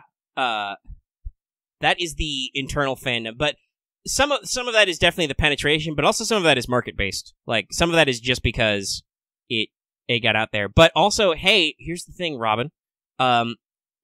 You never know if something will make it that far if it wasn't popular in the first place. Like the fact that it, like I was gonna say, like I understand selling out, but like if people are into your thing and they're buying it and consuming it, that's not bad for that thing.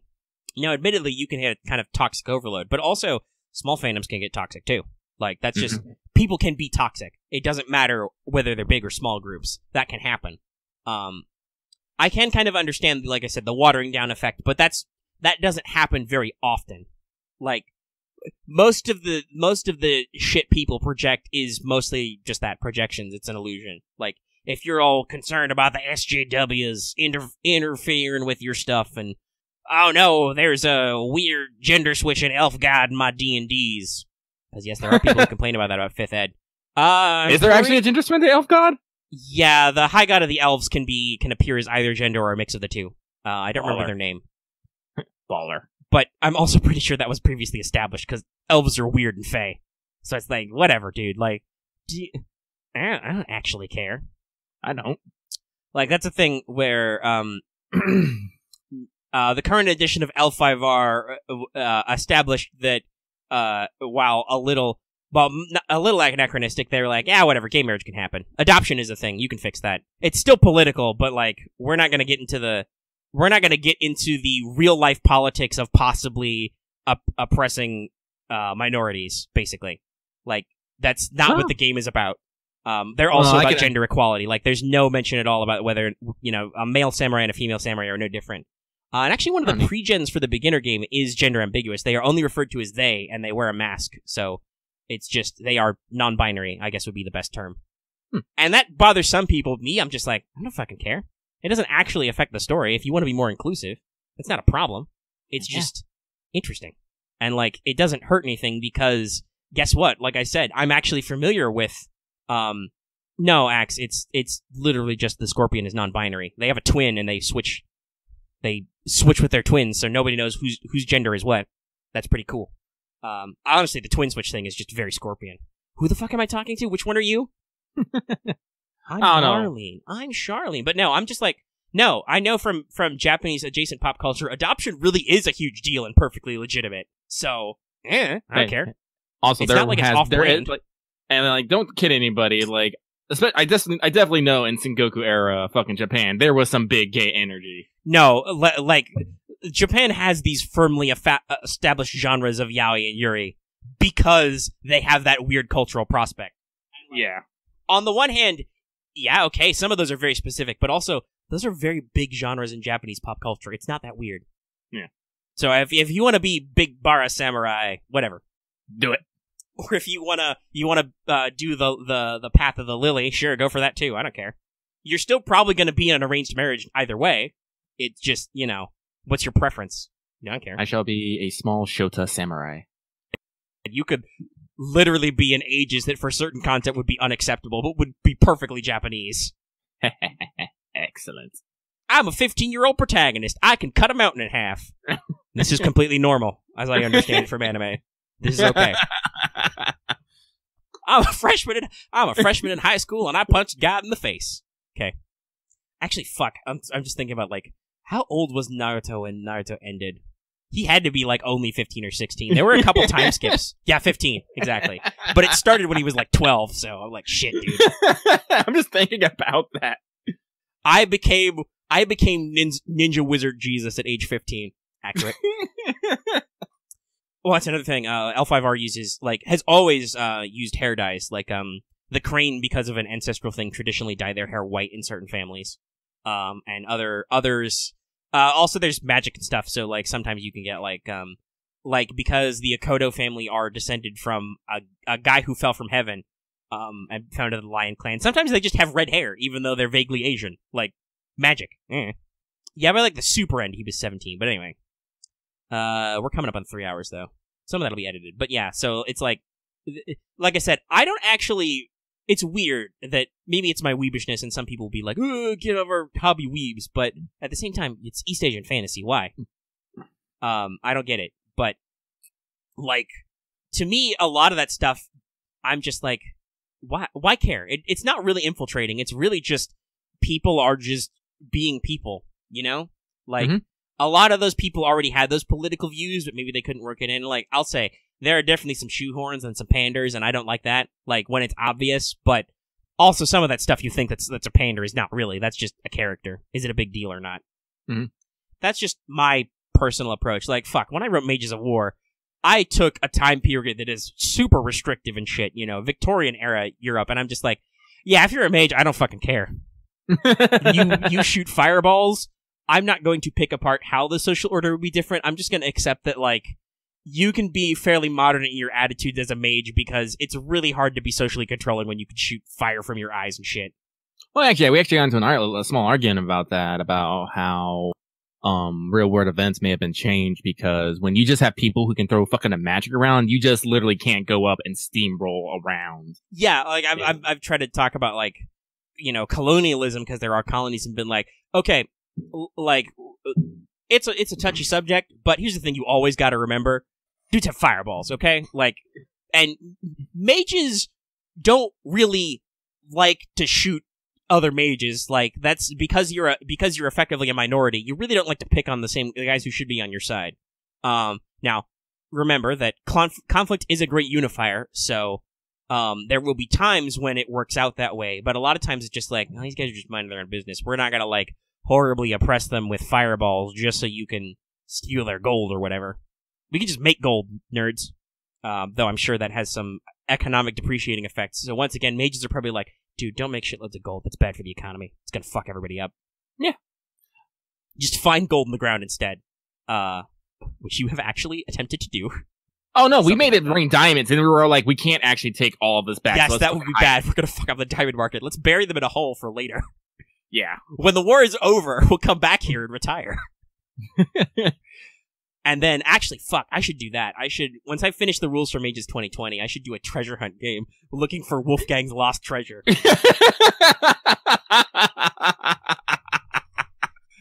in 1914, there was a stall mage commander who, to build up resources for the war, caused it to rain diamonds. But understand, he couldn't just throw the diamonds out there. He buried them to find later, and he never went back, and we'll never know why.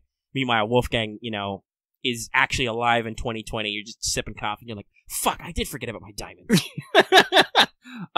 I have said that in my Mages of War, I will fucking maintain the fucking alchemy ability to just keep myself. Yeah, no, actually, that's a Mage of War thing. You can do internal alchemy to basically resist the effects of aging. Yeah, if you roll good enough, you can basically give people years of their lifespan back and other stuff. So, yes, guess what? Mages live longer. It helps them be very bullshit. They're very rich, and they're very long-lived. Yeah, Mages 2020 Wolfgang is basically just going to be, like, Big Boss. Yeah, pretty much. You'll wear an eye patch for no... Oh, no, we'll do the Metal Gear Solid 4 thing. We'll give you a cyber eye patch. You didn't actually lose your eye. It just looks like it because it looks cool. My diamonds. I'm sorry, I'm just laughing at the image. Oh, Wolfgang spits on the team. My diamonds! Grandpa, are you rambling about your diamonds again? Don't give me back sass, son. We gotta go to El Calpula to get back my diamonds. That's like 2% of our wealth right there. Also, I left them in the ground. Any asshole can find those. Wolfgang cannot laserize. No, because that's not a spell in the original, but I'm gonna put that in 2020 I-beams. Karna I-beams. Wolfgang probably actually wouldn't be that rich. After World War One, the German nobility will probably still be disbanded. With World War II after that, then the Great Depression. The Great Problematic War.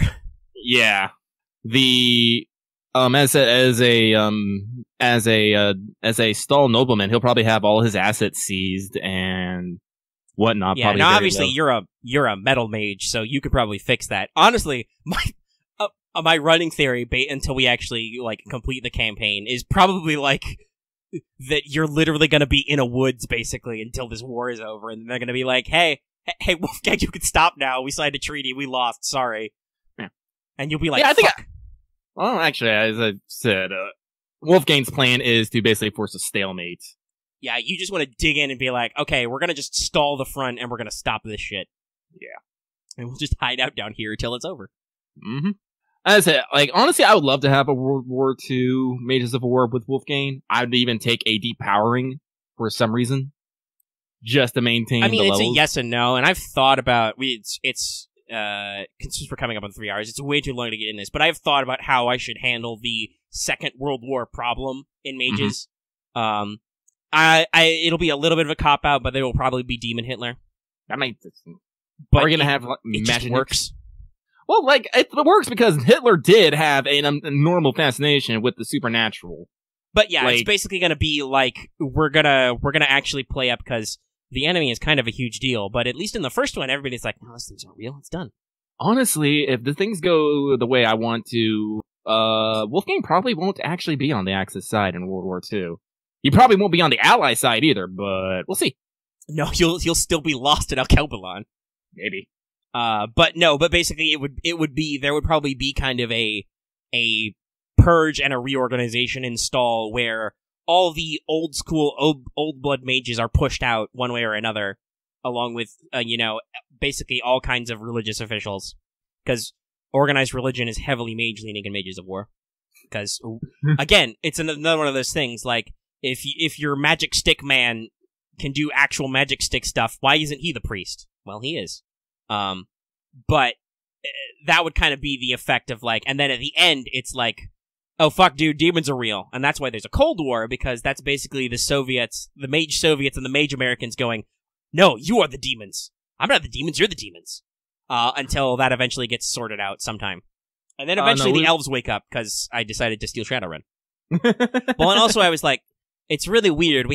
I've, like, introduced a lot more high fantasy elements to it, and I'm like, where are elves in this setting? I'm just like, I was just sleeping.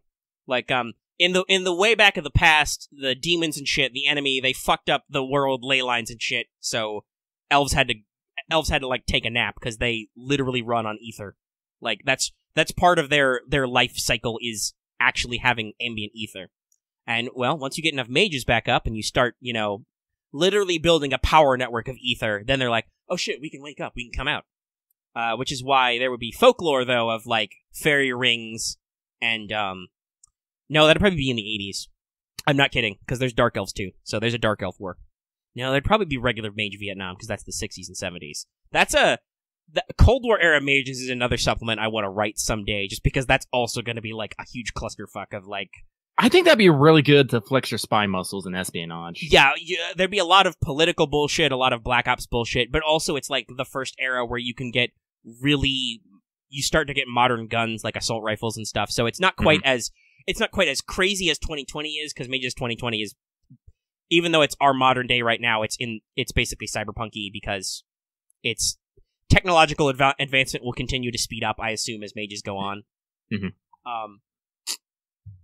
But that will be like, so weapons are deadlier, but also you have to deal with, like, and you have to deal with the nuclear option. Like, I'd probably make sure that poison could get radiation detection. Because that's the thing. Everybody distrusts poison mages, but also their poison is, because radiation is decay, radiation effects are key to poison mages. So suddenly, when you're running a nuclear war, they become really important, because they're like, yo, dog, there's a nuke in that suitcase. Oh, shit. The football! Get rid of it. I actually don't know how we might just do fission weapons, but it also could be kind of a VC type thing where also the nukes are just magic. I keep thinking you're gonna make fucking ether core bombs. Yeah, no, that would be hellacious, but also probably accurate. Like, it just, because you can already enchant stuff to be really nasty. Just put divine fire in a bombshell and throw it at somebody. Because you can already, enchant your bullets with magic, because this was originally basically a Tanya RPG that kind of kludged together a lot of stuff I liked. I'd say it's probably just a normalized dude. Like, he could be magic, but honestly, like, that's the other thing. Normals are scary, too. Wolfgang's almost died more to normals than to other mages. Yeah. Like, in the first session, that was just a British officer with a gun who, like, plugged you in the head, and you were like, I'm dead now. You weren't really dead, but you passed out. It's like, I'm done. Hello, Mud. Because it's like that dumb card from Cards Against Humanity, because apparently there's one of the packs on the online version that's just full of wizard jokes, but one of them's, like, just shooting a wizard with a gun. Well, that still works in mages. If you shoot them enough, they run out of barriers, and they keel over and die. In fact, the reason why there's so many iterations on defensive spells is because guns in fact suck, and they're only going to get worse because, remember, in the future, every gun is has a fire selector and has 30-round mags and shit. Like, World War I, most guns are pretty normal. Like, yeah, they have normal, your standard combat rifle is it's got a lot of range because they're huge in this era, but it's a 5-round mag and it's bolt action. Mm-hmm. You can't shoot that many times. But machine guns suck, as our player team knows, having been shot at a couple of times. Mm-hmm. And that's only gonna get worse when it's like, oh, I can carry a machine gun in my hand. That would actually be, again, like I said, I want spellcraft to evolve over time, because the concept of making mages, of mages making spells, is just some guy figures out the right way to do a spell, he does it over and over again until he does it by rote, and then he teaches people how to do it his way. That's how spells are basically mass-produced. So, some stuff you only think of after you get more science, like, poison mages don't realize they can use magic to sense radiation yet, because radiology is not a very well-understood field. Give it 100 years, they'll be like, oh, dude, we know all about cosmic radiation. We can see microwaves and shit. Mm-hmm. And so, like, as bullets get faster and faster and more of a detail, eventually metal mages are going to be like, hey, what if we use magnetism to, like, get bullets and things to fuck off? So, yeah, there will be a metal spell to deflect bullets and other high-velocity weapons, because that's a future tech. Cannot, or it's really hard to dodge them. Like, it's really hard to dodge a railgun bullet going 5 times the speed of sound. Or a laser. But if it's metallic, you can be like, yeah, boing. I'll use magnetic manipulation to deflect the bullets. So, like I said, tech grows. And there's also pop culture. Like literally, mages will, that's like I said, why I think laser eyes is going to be a thing, because mages are going to, like, realize, hey, what if we just shot fire out of our eyes? That's a cool thing, right? Yeah, it's a very complex setting that I've put a lot of things I love into, and there's a lot of detail in there, like I said. But we should probably wrap up before I talk too much more about it, because we're already over 3 hours. Yeah, that's fine. I'm sorry. Honestly, I've just been quiet because I enjoy listening to you talk about, like, this concept. No, I know you like Mages of War, so I'm sure it's fun for you and a lot of the audience who likes it for me to talk about it, because I'm the guy who wrote it. That's not something you get to do very often, is just talk to people who make stuff. Yeah. And actually has a good suggestion. If you're interested in more Mages of War, there's literally a whole shitload, many, many hours of APs you could listen to. You could kill so much time. We've got the Scythian Front thing. Mm-hmm. I said that one kind of petered off. That was just a playtest. I had a third part to that, but I didn't write it because I didn't feel like we were super interested in that. Well, I said the Scythian Front was, like, it was our first attempt. It was cool. It had some neat concepts. But, like, honestly, I think our breadwinner is definitely the Akambul campaign, because that's where because that's the actual, we're going to do a campaign of this and actually do that. And you can, yes, that did start a trend where Lucky's character was not good at fear tests. No. And one of the failed fear test results is wildly attack the source of your fear. So, no, Wolfgang is very killable. This is why Wolfgang keeps putting on more and more defense. If you want, listen to the AP and you'll understand. No, Alcobalon campaign is our is our escalation of how do I make sure I can still threaten Lucky so there's still dramatic stakes, but Lucky is also like, how do I not die though? Well, it's true, he doesn't know the spell to breathe underwater. I do know the spell to actually. Don't I know the spell to run on water? Right, your mobility. But also, here's the thing you do, is you ditch all your fucking armor, because you're a metal mage, and would just be like, bwang, throw it away from me, and then you'd swim, because I'm sure you're trained in athletics. I did Iron Man my fucking armor. So, yeah, you can actually, fuck, if your armor's powered, you can literally, I think it's a free action to be like, hey, armor, get off me. Yes, I hope Iron Man is playing in everyone's heads right now. That is your thing. Oh, though I did make sure, funny you mentioned that, I did make sure to say in the mounted combat rules, you can't use some weapons while on horseback, and tower shields were explicitly listed. Well, I'm never getting on a fucking horse. You gotta go one smaller at least. Because obviously, I mean, a tower shield is it's literally the size of a person. That's a little clunky to carry on a horse. Yeah, I know, I believe that. So clearly, I just need to be able to run faster than a horse. Got it. I need to put treads on my fucking armor. I will mobile suit this shit. Oh. Well, by the way, that's a 2020 thing. They're not mobility units anymore. They're mobility armors. Because they turned into a full magic exoskeleton thing. But no, I just realized you made me think, gosh, I should really think about what I want to do in the rules if somebody is like, hey, what if I want to make my flying unit submersible? I'm like, fuck, I didn't think about that. Well, I think, that could be a mod. I could do a dual phase. Because that's the thing about custom mobility units. Well, I don't know. It's like my fucking armor is basically almost integrated with my fucking mobility suit at this point. Shit. Well, yeah, I don't know if we're gonna keep talking about it. Yes, we need to call the recording and do the outro. And I need to make sure to insert the Patreon intro because we never did that. I kept getting distracted when I thought would be a good time. That's okay, I'll do it in post. You guys will have already heard it if you're listening to this on Patreon or YouTube. But, yeah. So, it is a lot of reading. I recommend starting at the fluff chapters. They're at the bottom. Where was I? Oh, I was going to say that if you're watching this on YouTube, be sure to give us a like if you liked it. If you have any comments, leave them in the comment section down below.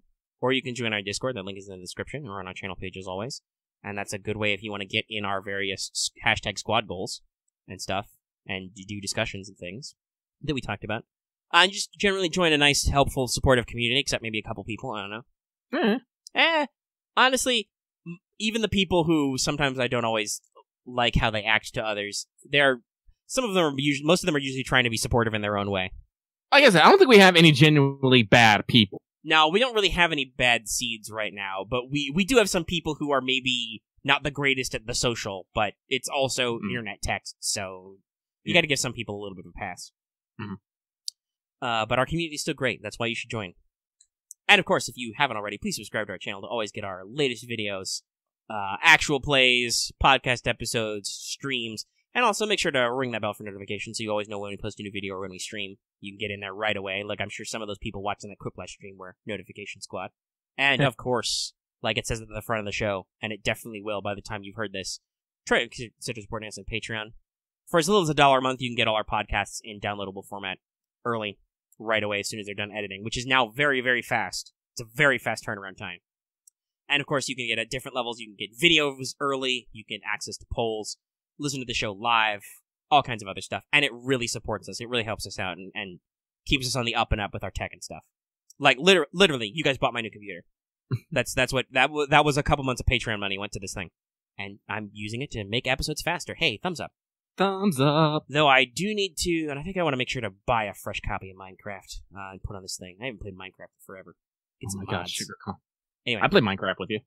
We could get some Minecraft servers. Watch people fuck everything up with dynamite. Then we blow them up with lightning. Anyway, for the future. So, that's the show. We'll see you next week for more videos. Like I said, I got some stuff in the can we gotta do. Our still tentative streaming days are Tuesdays and Thursdays. So we'll work all that out. Who knows? Maybe we'll swap this week, Lucky. Maybe you'll be ready to start Kara no Kyokai by Tuesday.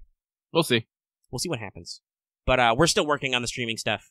And be sure to watch Let's Talk FGO if you haven't already. But I bet you have, because that episode seems like it's doing well. All right. Bye, everybody. The fact that I'm not a ghost still concerns me.